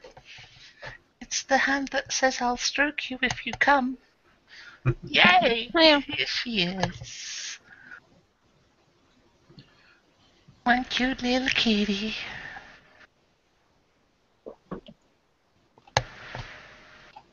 And she's gone. Because she's a cat. That's what they do. I have now liked the stream, so Lord Morbius can stop threatening us.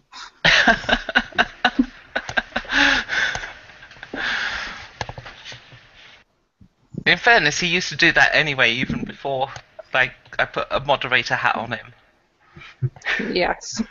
I mostly just did that because I did this chat with DM Critical Fail. I did this. Oh yeah, I saw that. Yeah, this guy started Yeah, making racist that guy was jokes. weird. Yeah, Yeah. that was doesn't auto start. Well, I don't when know. It's a Trinity YouTube thing. doesn't Then. work, then you bring out the racism. Yeah, it wouldn't have been so bad if I hadn't started reading it out.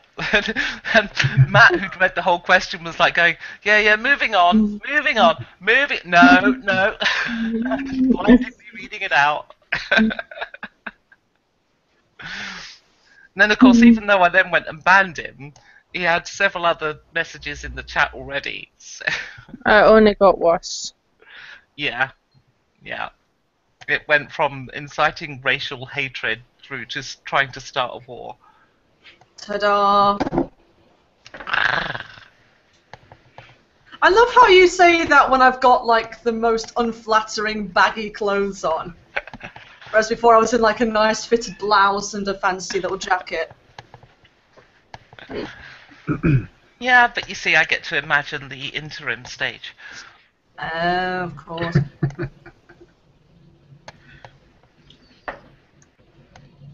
Yes, welcome to Becky's game where the women are not safe. Either in or out of character, it seems.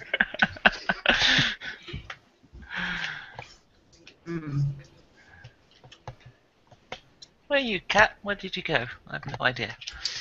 So, we're all back. Right, should we resume then? Oh. So, I don't know if you want to do any RP before dinner. If so, let me know. Oh, yes, please. Yeah. Off you go. Probably a good idea. Yeah. Folas, if you do this, you're dead. Let's face it. There's no way you'll survive more than 5 minutes here.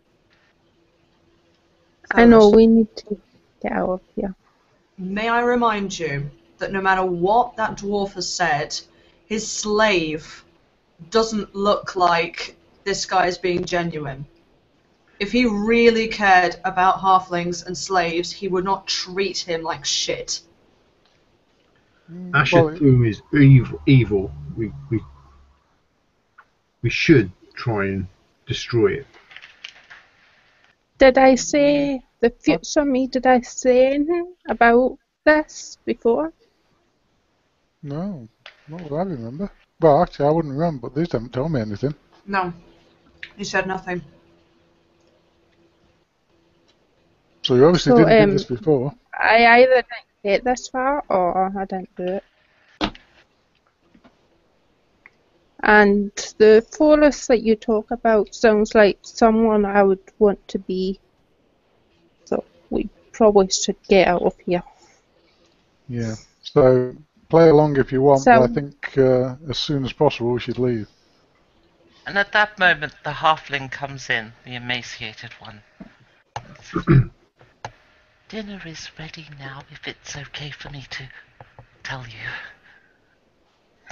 Actually, I have a question for you. For me? Yeah. I crouched down to his level and I cast Friends on him. Bear in mind that when that spell ends, he'll know he's Yeah. been passed on. Okay. Yeah. Okay, I believe he gets a saving throw. I don't Or think so. no. You get advantage on any charisma-based rolls Yes. on him. That's right. Yes.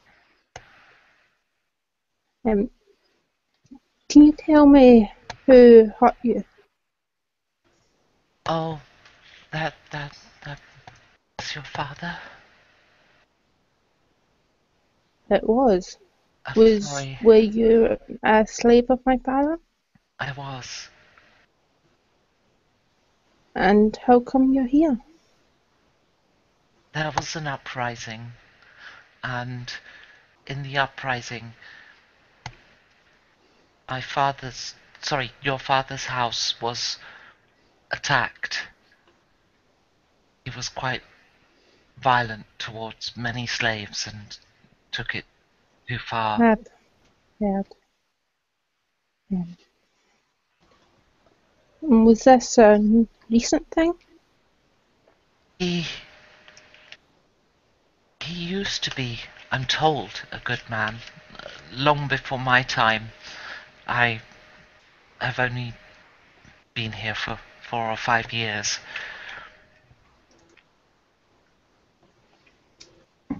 I'm going to cast a message on Folas and say, ask him if your father did this to him. He just said he did say that, didn't he? He did, yeah. Oh, okay. I wasn't quite sure. Okay. And your new master, how does he treat you? He's much better. He has spoken to me in private of a vision for Ashad Thume.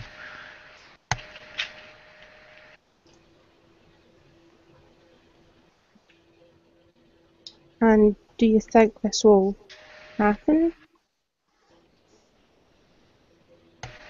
Make a charisma check, a charisma save. With advantage.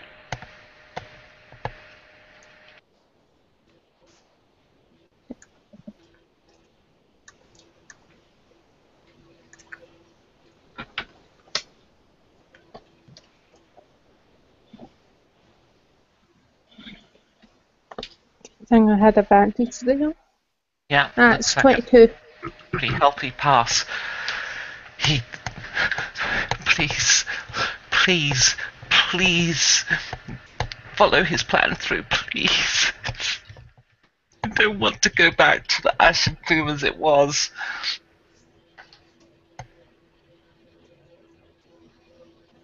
I should go to dinner now. And thank you for letting us know. Okay. And you go through to the dinner. It is essentially a banquet table, quite long. Bit too long, really, for how many people are there.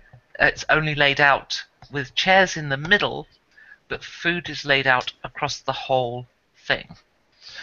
There are all sorts of different foods and many delicacies on the table.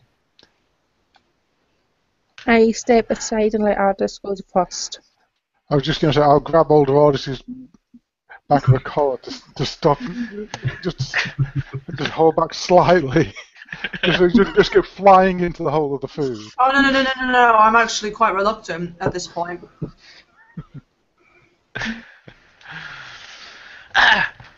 Good. Time to eat. Yes, I've laid on the very, very best food that my kitchen could prepare. Please, take a seat. Are the seatings like next to him or He's one side, along the side? and he's laid out 4 chairs opposite. But you're along the middle of the table. Is not using the end for chairs. Okay, so there's no one. I'll take a seat. Dak will look at the dwarf chair and just move it to one side and sort of sit on the floor.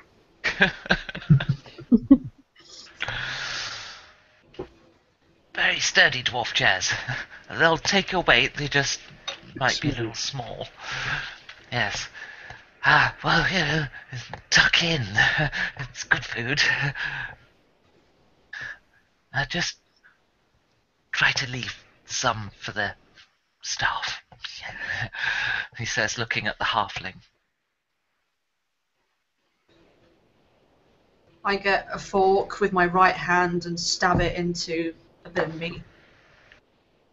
Okay, there's all sorts here. It's like a buffet on the table of so much different stuff. Some of it you just don't recognise. All of it quite well prepared, but certainly not royal court well prepared. That's good. If there's any fruits or vegetables, I'll mostly be focused on that. Plenty of each, including some stuff you don't recognise from the desert to the north.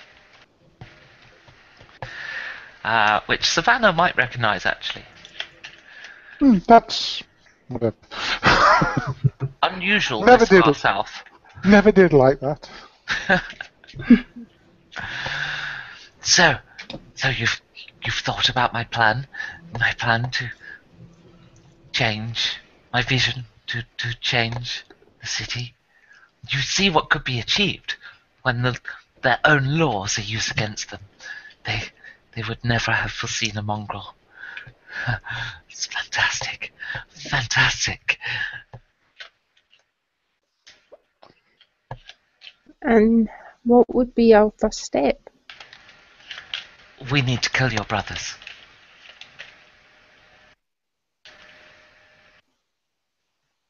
That's quite a step. Well, no matter what the Yes, law I is. understand the logic. Yes. Would are you planning on doing it before the funeral? Me? No, not me. You want me to kill my own brothers? They're no friends of yours, are they? Just dwarves, I've never met them. extremists, horrible people.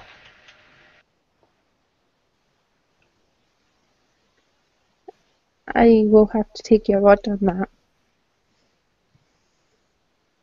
I see. I was right to do this. I've invited one over for dessert. I thought you said it was just going to be us. Yes, I took the liberty. I thought you might like to see what your brothers are. I haven't told him who you are. It's probably better you do not say. I hastily message Folas saying he's playing with us. We have no idea that it's going to be your brother. It could be anyone. I tried to give a subtle nod to Ardis, the sort of as I'm eating. Do you not see what could become? Look, I must warn you. Ashad Thume plans war. The only thing stopping them now is that dragon in Moraine. But they're growing in confidence. They've built a new, for want of a better word, super weapon. I won't be long. Spit my wine out. It won't be long until they have the confidence to test it anyway. Most likely on our went. Super weapon? Yes. What is it? Like nothing I've seen. A boat. Made of metal, and it's got the most incredible gun. It is mostly gun. What's a gun? Gun? Have you seen on the warships that there's only a few left from the olden days that travel on the name of the river, I think, that travel on the Thumar River? The pirate ships operated by House Willow. They're big warships with many cannon down their side, I believe they're called. Well, some time ago, we got to repair these ships, bring them back into service for House Willow. And the dwarves who did it made notes on how those ancient things worked, and they've been working and improving. And they've built a vessel more powerful than any that has ever sailed the waters of this world. It is my fear that they intend to unleash it. On the forest. It would be logical to start at our end. The ship has been built in Thume Dock. We didn't You guys see it. remember Sounds that's Yeah. the place with the warehouse you went to? Yeah, I said we didn't see it there. No, it's been built in secret. There's only the warehouses and the dock, isn't there? Yes.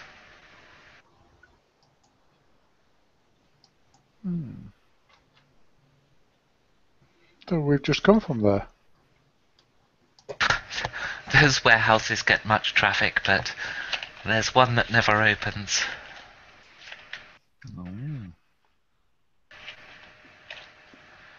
So they're keeping it in that warehouse. As I understand it, the warehouse has a false wall, and it's been built there. I don't know which warehouse. It's not 5. Well, there's a start. My fear is that they'll unleash this weapon with that dragon still alive and descend the whole of the Three Cities region into a brutal war. Nonetheless, the ideals of this regime, this party, they believe that dwarves are better. I think we're just like... I think they're confusing it with shorter. I would laugh at that if I was not myself a dwarf. Yeah. So, why do you need Folas to help you? How come you haven't done things to stop this? Folas's father, many years ago, was a friend of mine and believed as I did that we dwarves aren't better, that we are just like you. We're all creatures in this world. We just walk this world and make our place in it. But as time went on, he got more and more involved with members of the party. He rose in stature to become the second Primarch, the Master of Ashad, and ruled over the mines and everything within Ashad.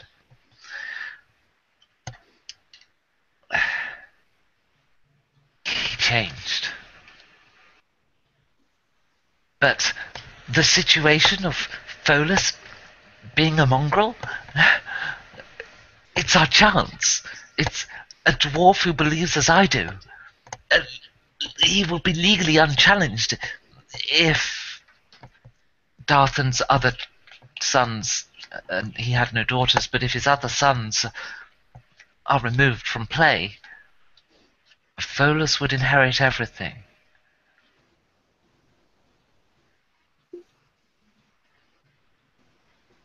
This is our chance.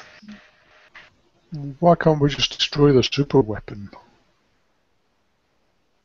Doesn't Or change the fact that they could just... proof of it to the Queen. She won't care. She only cares that the gold flows. Moraine hasn't looked at the politics of the world outside its own borders since she arrived.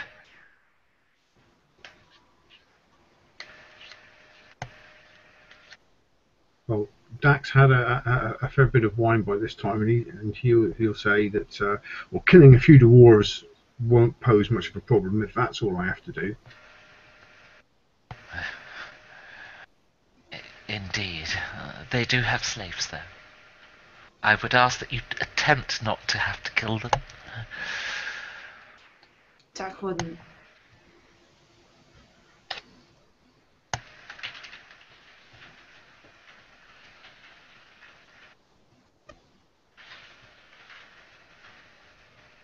So, do we have a deal? Oh, that's the door, I think. Your brother has arrived. I invited Tyrus. He's the most civil of them all, you understand. Sigfin's is in the party, and Tassain is in the military. Tyrus is a merchant. And still a bastard.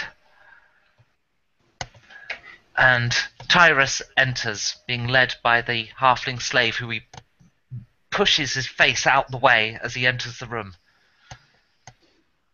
Only for dessert this time, Kaltar. I would have thought, with guests like these, you'd have had me for the whole meal. I'd have surely made a better guest. And with that, he pulls up a chair, takes it around to the side of the table with Kaltar, and sits down.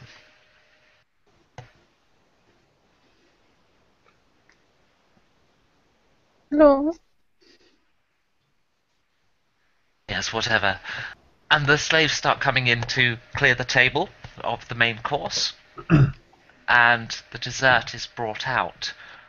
And as they do so, Tyrus says, "Get on with it! Don't spill that! Look at the drip down the side of the bowl, you fool! Come here! Come here!"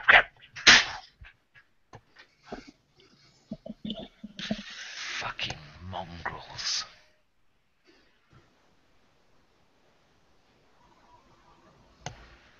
So, why are you having dinner with these creatures?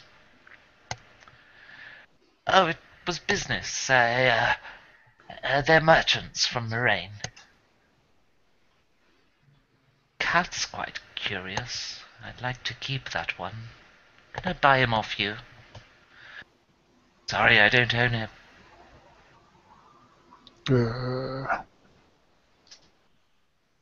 I heard that you're also a merchant. I am, yes. What sort of thing do you sell? Mostly giants, although I'm curious as to where his, what do you call it, a pack, I suppose? Tiger Man. Somewhere north in the desert, I believe. I've heard of them, not come across them yet. And at that, Savannah stands up, pushes his chair back, and stalks away from the table. I believe it's time for us to leave. Ah. Are you going to take the bear stalker with you? It must be the last one free. I got most of you. It won't take very many of us. Just Dax says under his breath. Yeah, Savannah walks around the table behind the two. Oh, right, you're coming round to their side of the table. Mm-hmm. I believe your guests are being a little out of order there, Keltar. I just lean against the wall, picking my teeth. Perhaps, says Keltar, perhaps it's time we should retire to the lounge.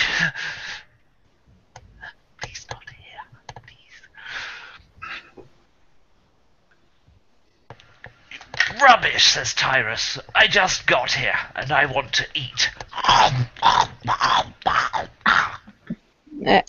It's lovely dessert. That must be an ice cream.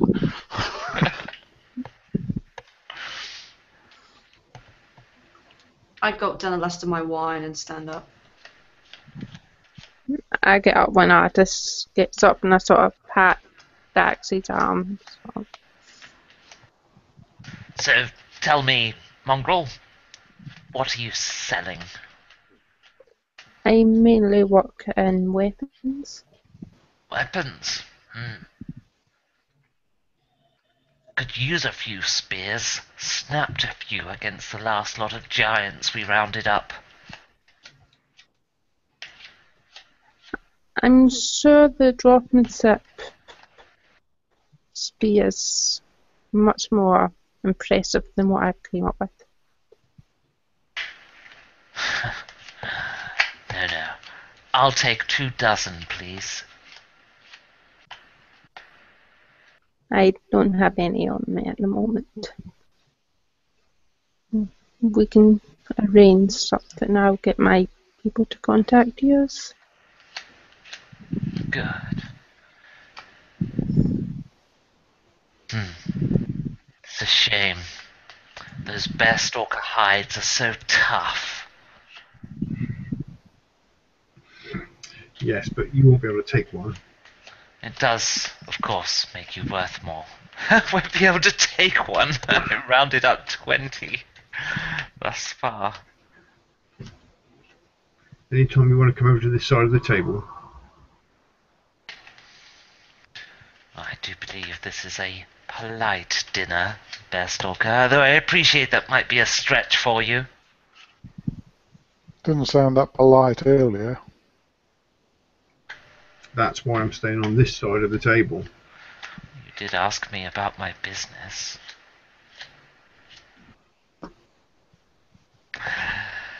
I'll be seeing you, especially you, Mr. Bearstalker, when he gets up and leaves. Once he's gone, I hug Dax. I almost lost you once today. Don't. Well, I did lose you once today. Yeah. Well, I don't like him. I try and sort of follow him at a safe distance as he leaves, to observe what he does with his slave. Okay, so as the halfling leads him out and opens the door, the halfling, being weak and emaciated, doesn't quite open the door quick enough for Tyrus's pleasure and gets a good clout around the head. And then Tyrus walks out the door. Do you follow Tyrus into the city? Maybe, yeah, I kind of stand out in the doorway, see where he goes. Okay, he walks deeper into Thume.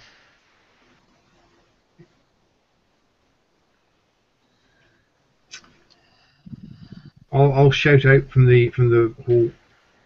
Has he gone yet, Orders? Yeah, he's gone further into Thume. Yeah, turn around to the guy we live. You know where he lives, I take it.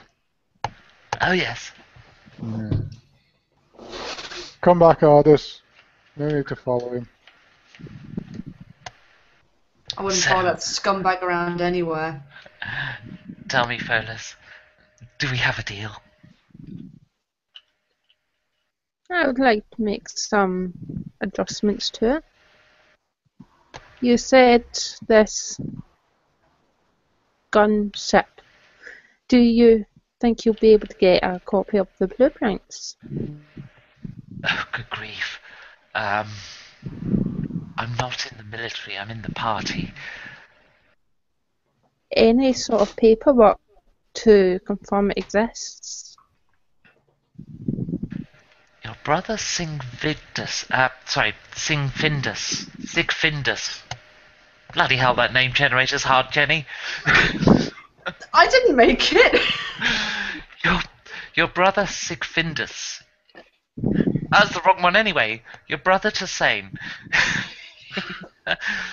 He is in the military. If anybody could confirm its existence of those people you need to see, then he would be the most likely. Perhaps you could start with him.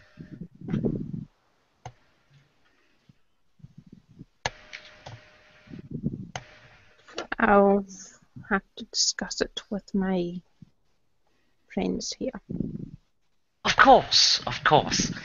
Can you possibly get us a map with their addresses or something? If we keep coming back to you, they might suspect something is happening. I'll give you their addresses, but I don't think it should be written down.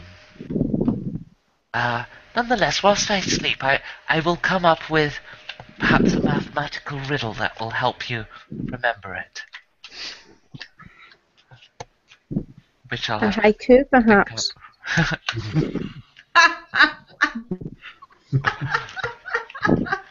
Yes, maybe a haiku. I think I just lost inspiration.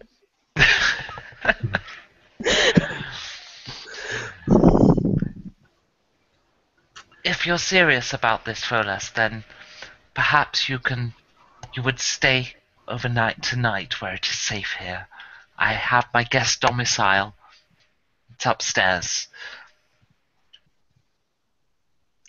And You and your Is it- friends are welcome to stay. if we weren't, where would we go? Damned if I know. I suppose he has a Well- point there. Nowhere where you could have a safe conversation. Well, we've got nowhere else to go anyway.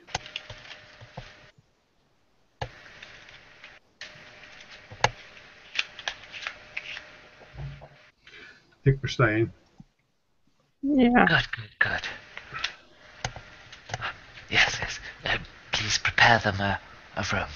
Thank you. Okay. What do you do? Well, I think even if you don't want to kill the rest of your brothers, your first one needs to die. At this point, whether he's your brother or not, I'll kill him if you don't. I think he took too much of an interest in my hide, so yeah, he's gone. Your hide, Dak's skin. While we're discussing this, is our host still there? Oh, You I can assumed you were have in this the room, discussion in so- your bedroom. That's fine.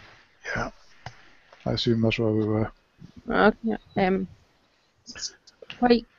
He seemed to have, and I'm not saying that's a reason not to kill him. This is probably something we should keep in mind while we're taking his advice.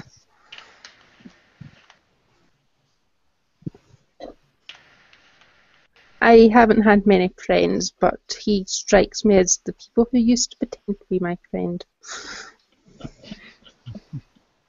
Have a good laugh when they run faster off me or when I fall off a tree.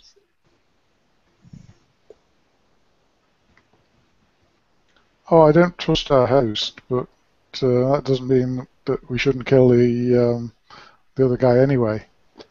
Whether he's your brother or not, I think he deserves to die. It'll be the society's so Well, much he's a better, stranger. even with one of him less. Well, he's a stranger to me. I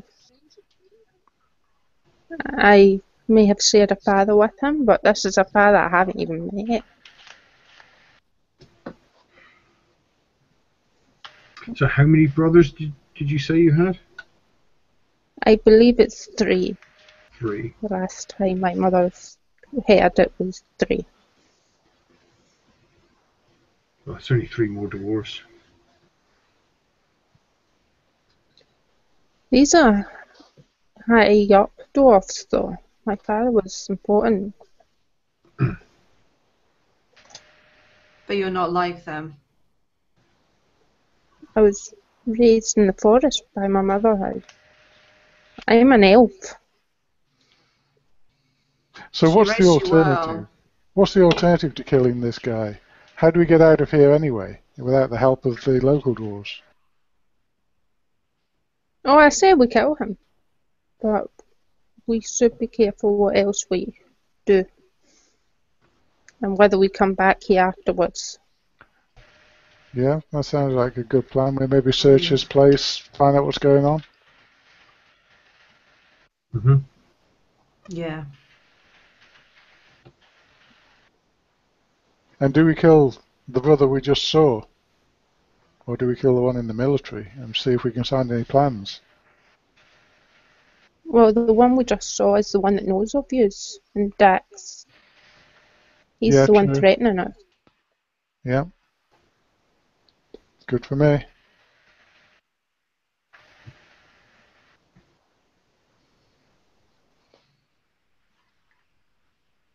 Okay, we all Yep. decided then. We Agreed. have. Yeah, he's dead. So, that morning, your host brings you up some porridge himself. I've brought you breakfast. So, has there been a decision? Has there? It's very Well- kind that you've brought this up yourself. Oh, I helped make it.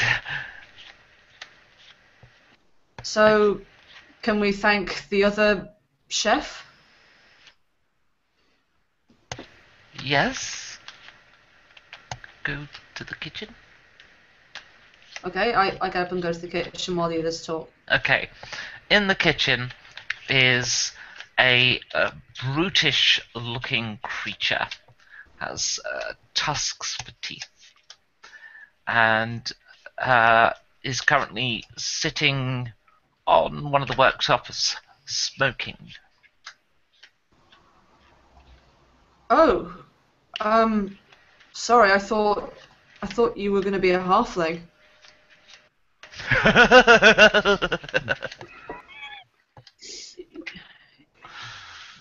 Well, thanks for the breakfast anyway. You're welcome. Alright, before I go back upstairs, I'm going to take a quick look around for anything. Okay. Cleavers, knives, pots, Like, sort pans, of around dirt. the ground floor in general. So, not really the kitchen, but more like the Okay. lounge area, that kind of thing.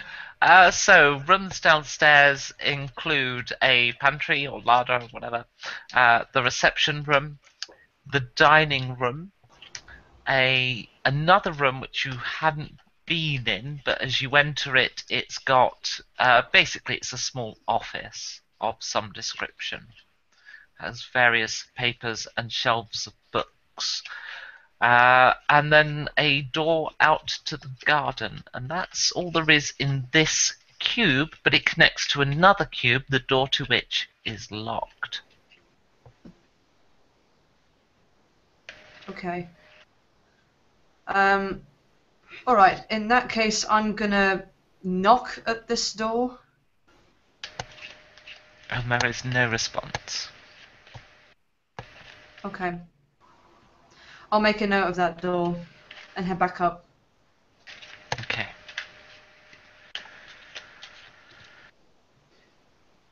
So, I couldn't think of a haiku yet. I was hoping to do that for the next session.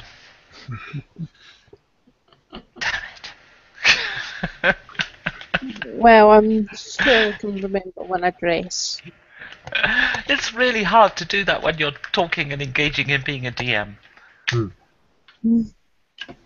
So, This has happened before. I'm getting a bit of deja vu. what? I'm sure we've had the same conversation before. What, trying to come up with a haiku whilst talking? Us being engaged and talking, yeah. Yes, it's not an easy thing to do. Why did you ask for a haiku? I didn't have a math riddle prepared easier, but at least I could have typed out some numbers and something. I don't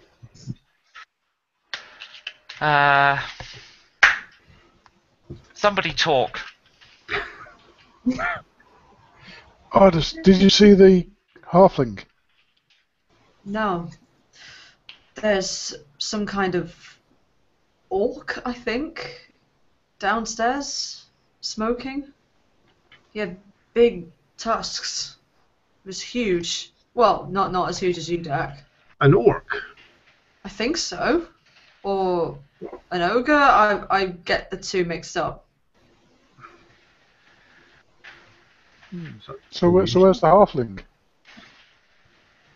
I shrugged my shoulders. Is there no one else around? Is that all the people you saw? Yeah. Hmm. Well, I would assume a house of this size would have many staff. Yeah, he hasn't got a big household. There was a door that was locked, which I think leads to the other cube. Maybe that's the servant quarters, Why would but it there be was no locked? answer at the door. Why would a servant's quarter be locked? Well, I thought for privacy, but there was no answer when I knocked.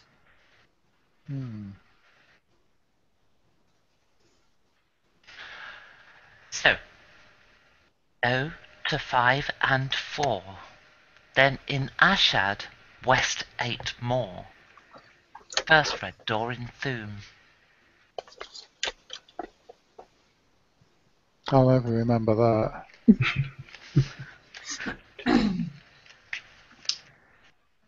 Anyone got a pen? Can you type it up for us, Becky? Yes. Thank Oh, you. come on! Come on, haiku on demand. Right, 0 This to would 5 be and 4. inspiration for GM. Hooray! Is it... Oh, right, okay. So the actual words, 5 and 4.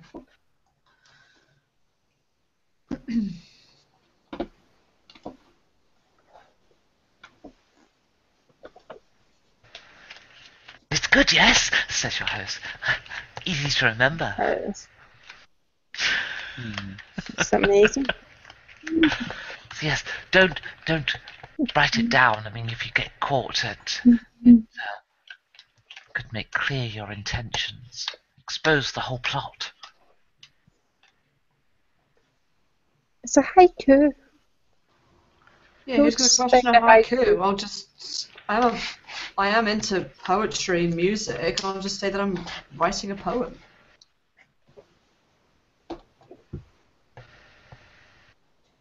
If you'd given me the artistic leeway of an entire poem, I might have been able to obfuscate it more. Thank you.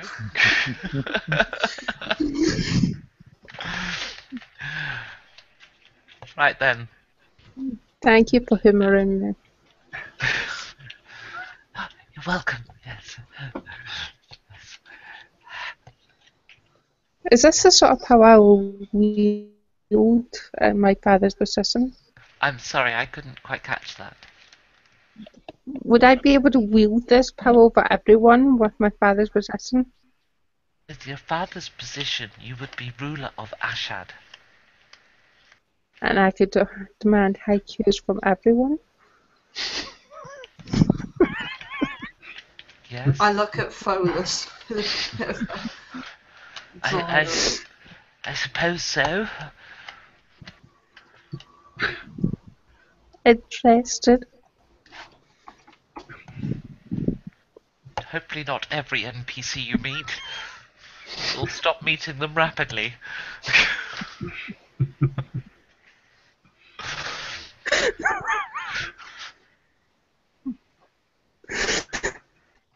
I'm sorry.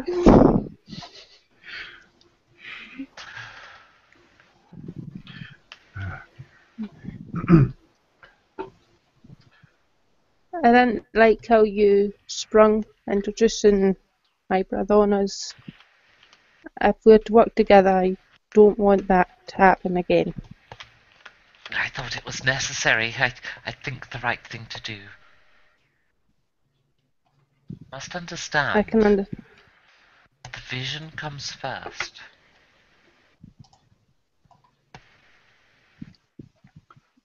I understand your motives, but if that happens again, we may have trouble working together. And Like we must trust work is through a- that. The vision Yeah. comes first. Sounds like we're expendable.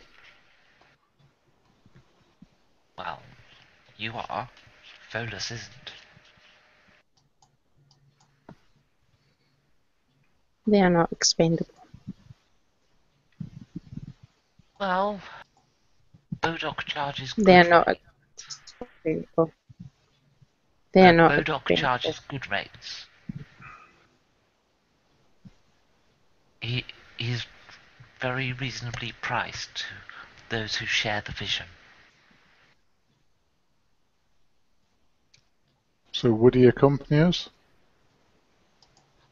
No, but if you do need his help, just find the Temple of Amethyst.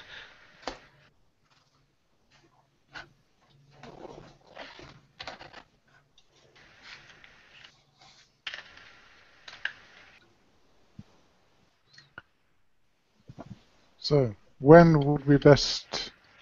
do we know the schedule of this brother we're to kill? When would we All be of them. vulnerable? I haven't prepared for such a thing. I'm afraid this is very much an opportunity arose. Do we don't know much about this city. How dark does it get at night? Is it just lit like this all the time? Yes, there's no real daylight gets into either Ashad or Thume. Particularly Ashad, it's under the mountain. Thume is always in darkness, so we rely on the lighting. But of course, it doesn't really pierce the smog. It's easier to see in Ashad where there's no natural light at all.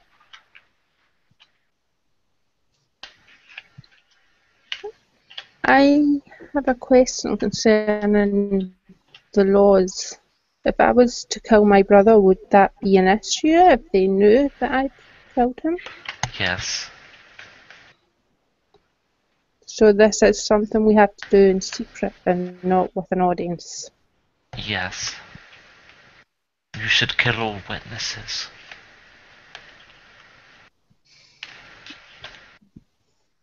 Noted.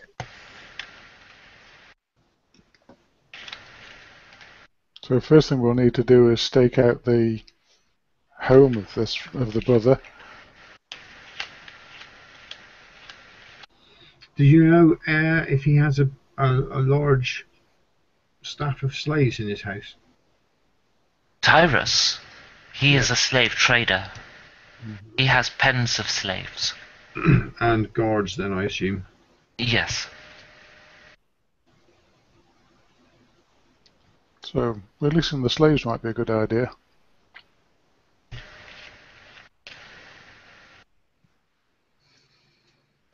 And you create another slave uprising.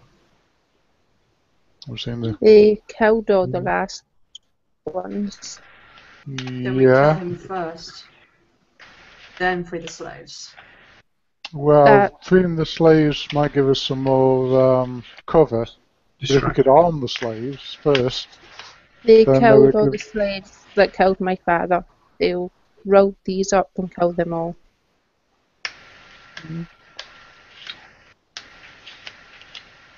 So We have to make it look like an accident or frame it on someone else.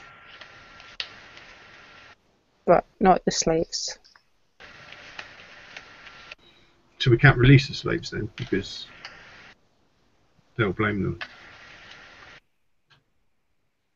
Folas is right. So. Too risky. Mm.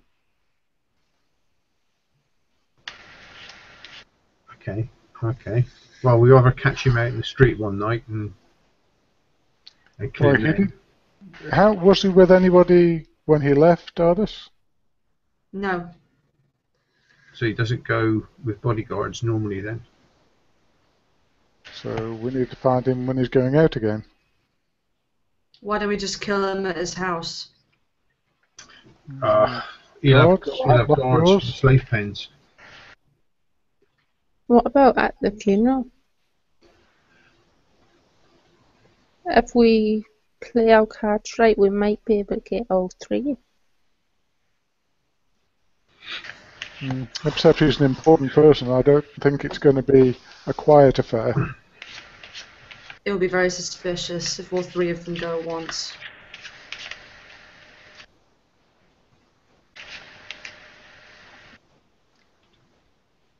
If he's at his own house, it's like he's in a cage of his own.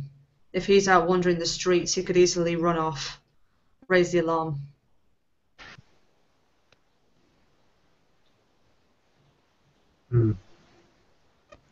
Either that, or we see if he likes to head out to certain places regularly. Yeah, that's what I meant. We need to Maybe watch. get him Get him At- drunk and then kill him. Yeah, at a tavern or something.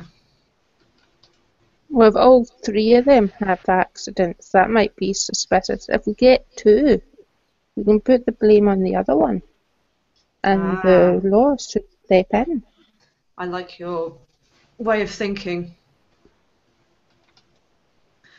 So we need to find out about the third one in order to plant some kind of proof.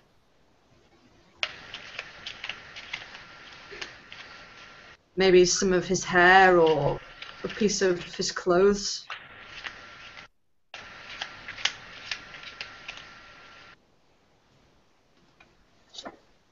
Well, yeah, tackling him while he's out is going to be the quickest way.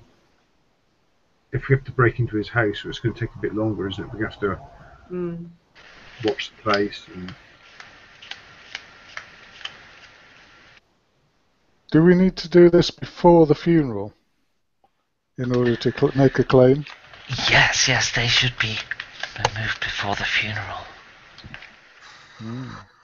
Well, you know a lot about this city and these people, but you're not providing us with much information. About them, no. I don't know them terribly well. Well, you knew Folas' father well, not his family? Yes, no. No. We drifted apart many years ago because my views and his didn't really sit compatibly anymore.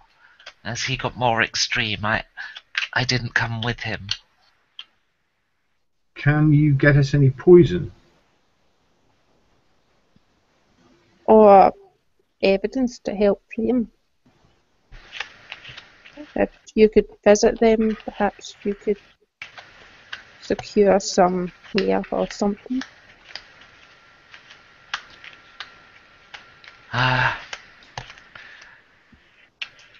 It's possible I could impose on Sigvindus at work at the party. Tyrus I've bought slaves from before, which is why I know him.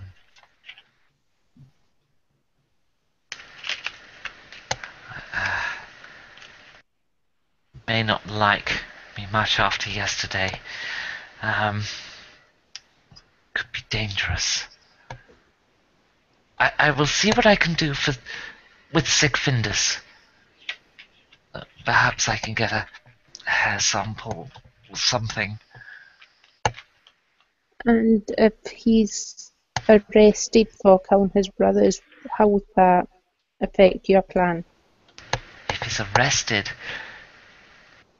your father's line would just fall to shame. The claim would end. You would inherit his estate, certainly, but not his titles. Damn, politics is so complicated. They really must die.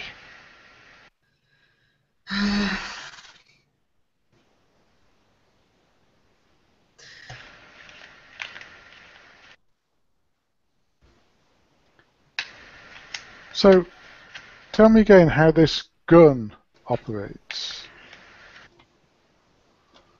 I think it might be something we could use, maybe. I know that, well, you can't sail it here. It's a ship. Sails on water. Most of the ship is this gun, so it's very large. And I know the pirate ships on the Drek Thumar, they have many guns, but they're very small. Much smaller. But how do they work? I don't know. It just, if there was one large accident in which they all died, it would seem less suspicious, I was thinking. To do that, you would have to get them all to Thumdock, but that's unlikely to happen until after the funeral. They're here, particularly Tassain and Sigfindis. They are here for the funeral, primarily.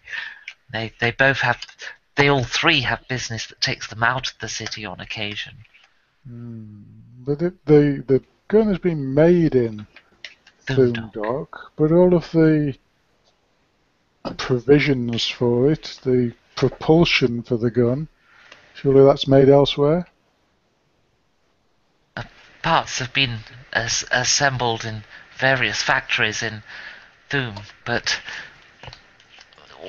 the vessel itself is in Thume Dock. So nothing to help us there. I wouldn't even know how these guns operate. A dwarven alchemist who worked on the project. I might be able to find out who that is and put you in touch. I think that may help.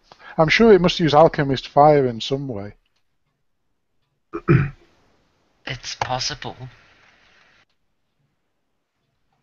Okay, I think that would be useful to know.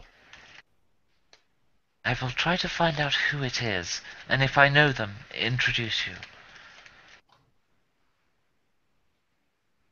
Thank you. Okay. How does our culture, consider suicide? Well, I would consider those dwarves weak and And failing that in their would duty. ruin our plan. If they suspected they...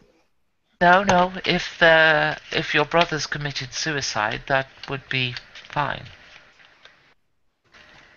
And it would prove that I am the superior dwarf. Yes, you Well, would be the most dwarvish descendant of your father. that's ironic.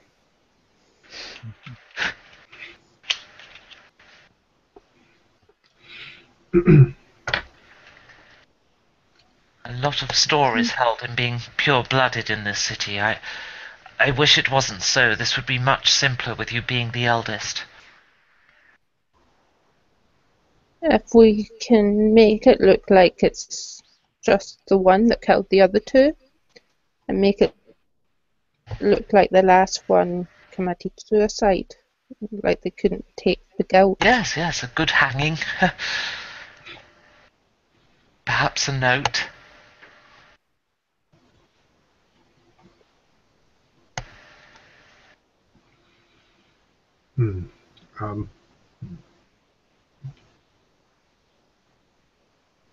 Dak is getting a bit sort of restless with the talk of this, and he jumps up and grabs his axe. Just let's go and just kill them now.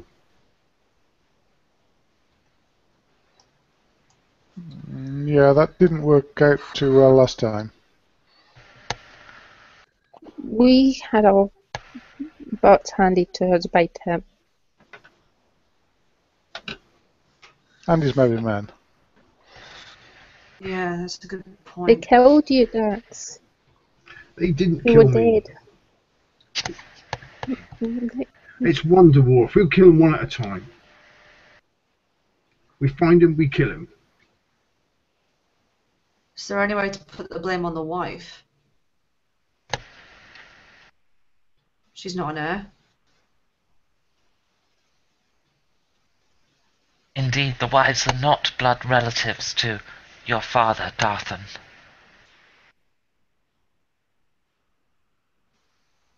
Which do you think will be the easiest one to kill first?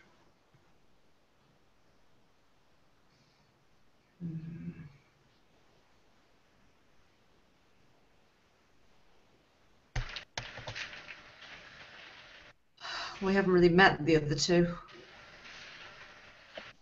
And this is the guy who's seen our faces and have threatened us.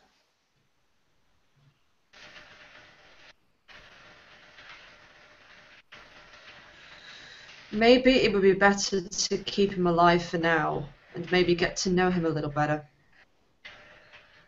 No, I think he has to go first. He knows about us and would, as soon as someone else died, I think Yeah.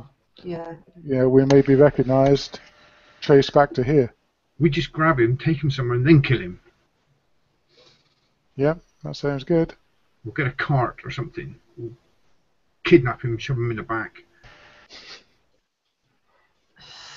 I really hope that's going to work. Okay, we've got to have more information. When does he go out? Where does he go? Well, you have where he lives. If you stake the place out, you can find this out. Yeah, but we're quite conspicuous.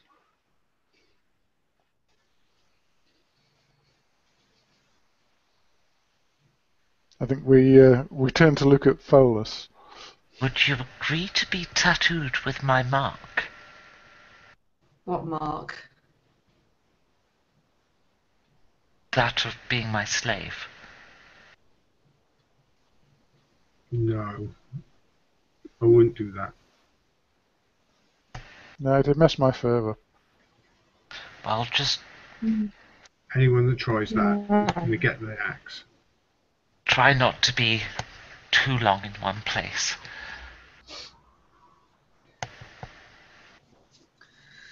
Okay.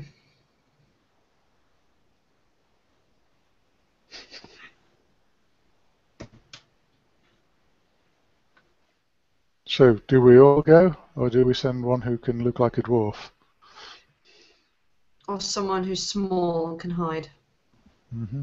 I think Dak and myself are just too obvious. Are you going to be able to deal with him if you get the opportunity? But we don't want to deal with him now. We just want to find his movements.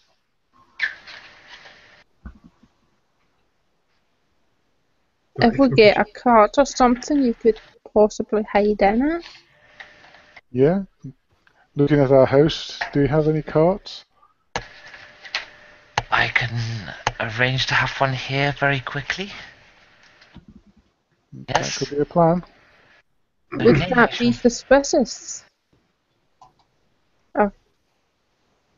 Well, if you're buying... Are carts usually outside their houses? For some time it would be possible.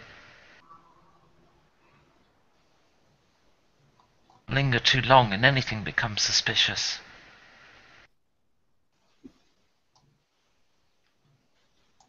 If Ardis and I go in, show like a sample of my work, like we was talking about, Ardis could probably scoot away and how we scout.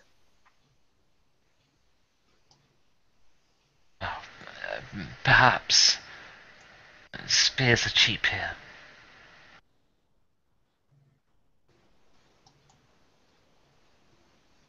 I assumed as much.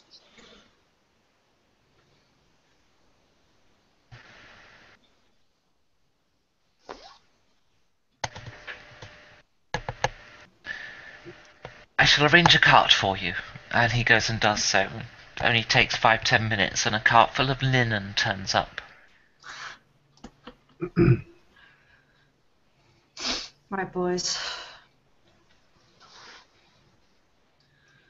Okay, well, So, hide in the back. Is pulled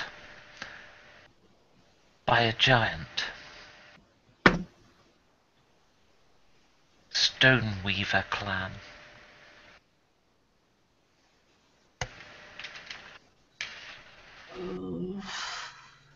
okay. So, I think he's outside and we're still in the house then. Yes, currently. We don't need to use this plan if it's not right with you, Dax. I was thinking more that Dax could pull the cart. No, we don't need to have anybody else with us. Swap me. He's a bear stalker, they'll recognise the tattoos. No, Stoneweaver. Oh, I see. Yeah, Yeah, the difference is Dak does not have a slave tattoo. Could you paint the slave tattoo on? Not a real one, though. Not a real tattoo. I wouldn't accept a real tattoo.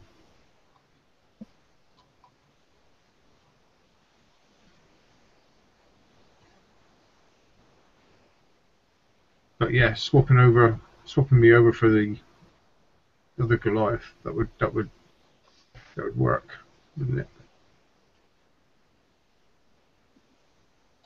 We just have to do something with the Goliath. It's one of my men.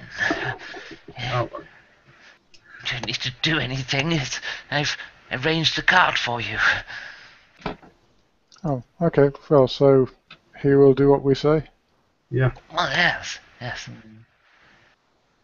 Well, let's carry on with the plan then. I've just pieced together what you were trying to arrange. I don't have horses in this world. I have slaves. Okay. Giant gives you a nod as you approach. And then holds his head down. As you get into the cart, and he slowly walks off. And he stops after half a street and goes, "Where are we going?" Walking to the linen. "Where are we going?" Oh, I thought Folas was up front. Are we all gone? Sorry, I just want to. It's a good question. Yeah, I'm in the linen. Because I mean, it's going to have to be a big cart if we're all in it, especially Yeah, it with me is. there. It's big enough to get you all in. Right. Just that there won't be much space between you. Right. Go. Go to Yeah, 4 and 5. but surely someone is driving this then. There's a street address, innit? Go to 4 and 5 and then Acid West, 8 more. First red door and No, give me an address.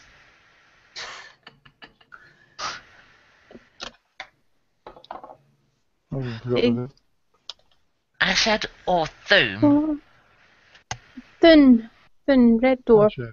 4 and 5. Yeah. 4 and 5. Thume 4.5, yeah? Yeah. Okay. Red Takes you. door. No. Well, across the road from there. Not right there. What? Just go to the first house in Thume and find the first red door. Oh, we don't want to go right up to the door. No, but we need to be able to see it. Right, there's some travelling. We're on Thume 4.5. I don't see a red door. 5.4. What the fucking hell? 5.4. Alright. Goes round Thume 5.4, which is, blocked down and north a bit. Okay. Thume 5.4. Here you are. Nice house. Where's the Obviously at door? the party. Then in Ashad West, 8 more. Isn't that one for each brother? Or that one address for the all three? So I think that's 3 separate addresses. Yeah. So we're at 5 and 4. Okay. Right then. Yeah, nice house. Looks like some kind of party place. I mean, regime. Oh. Someone Very coming. disappointed. They're getting closer. Okay. Carry on normal pace. Well, I've stopped in. I'm outside the house. Are you there, slave? Why are you talking to the linen? I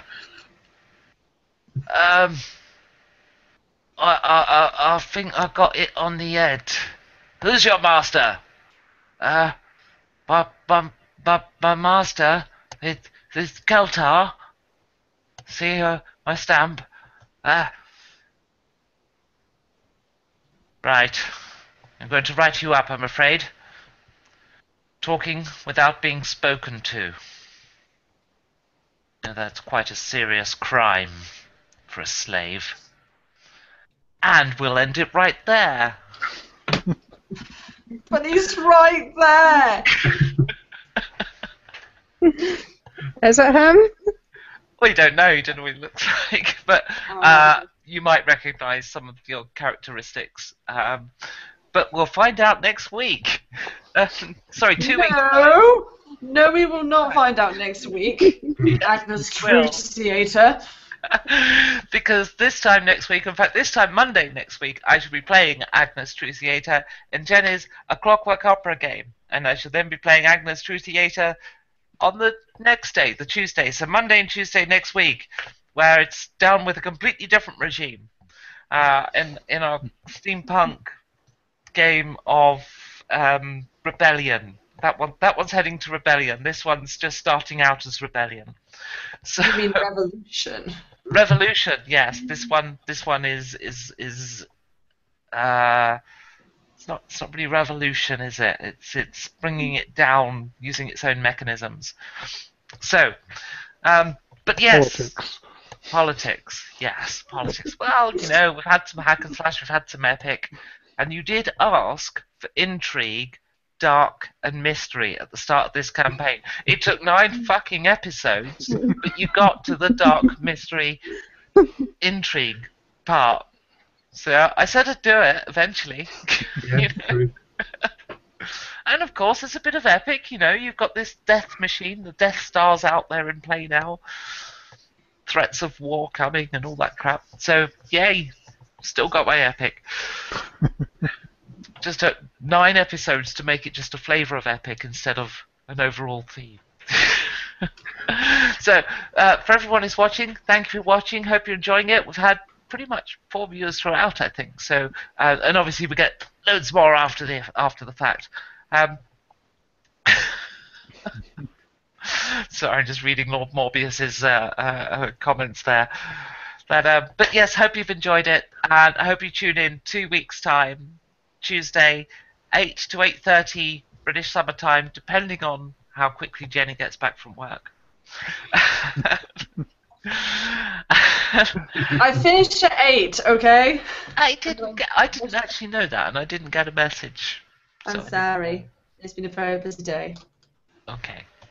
Well, we started a little late and we covered the Gavses. But anyway, it's fine. It all worked out okay in the end. Have a great fortnight. I'll be back doing more videos. I still need to do that Becky Ruins Shields videos and also Becky Ruins D10s video. That's the one I've got planned at the moment. Haven't filmed them. I've been quite ill, so I haven't done much stuff. I've been very lazy. I just had pretty much a week off work and thought I'm going to write my book, and I've written exactly 0 words. So, yes. Anyway, have a great time. Thank you for watching. Bye-bye. Bye. Bye.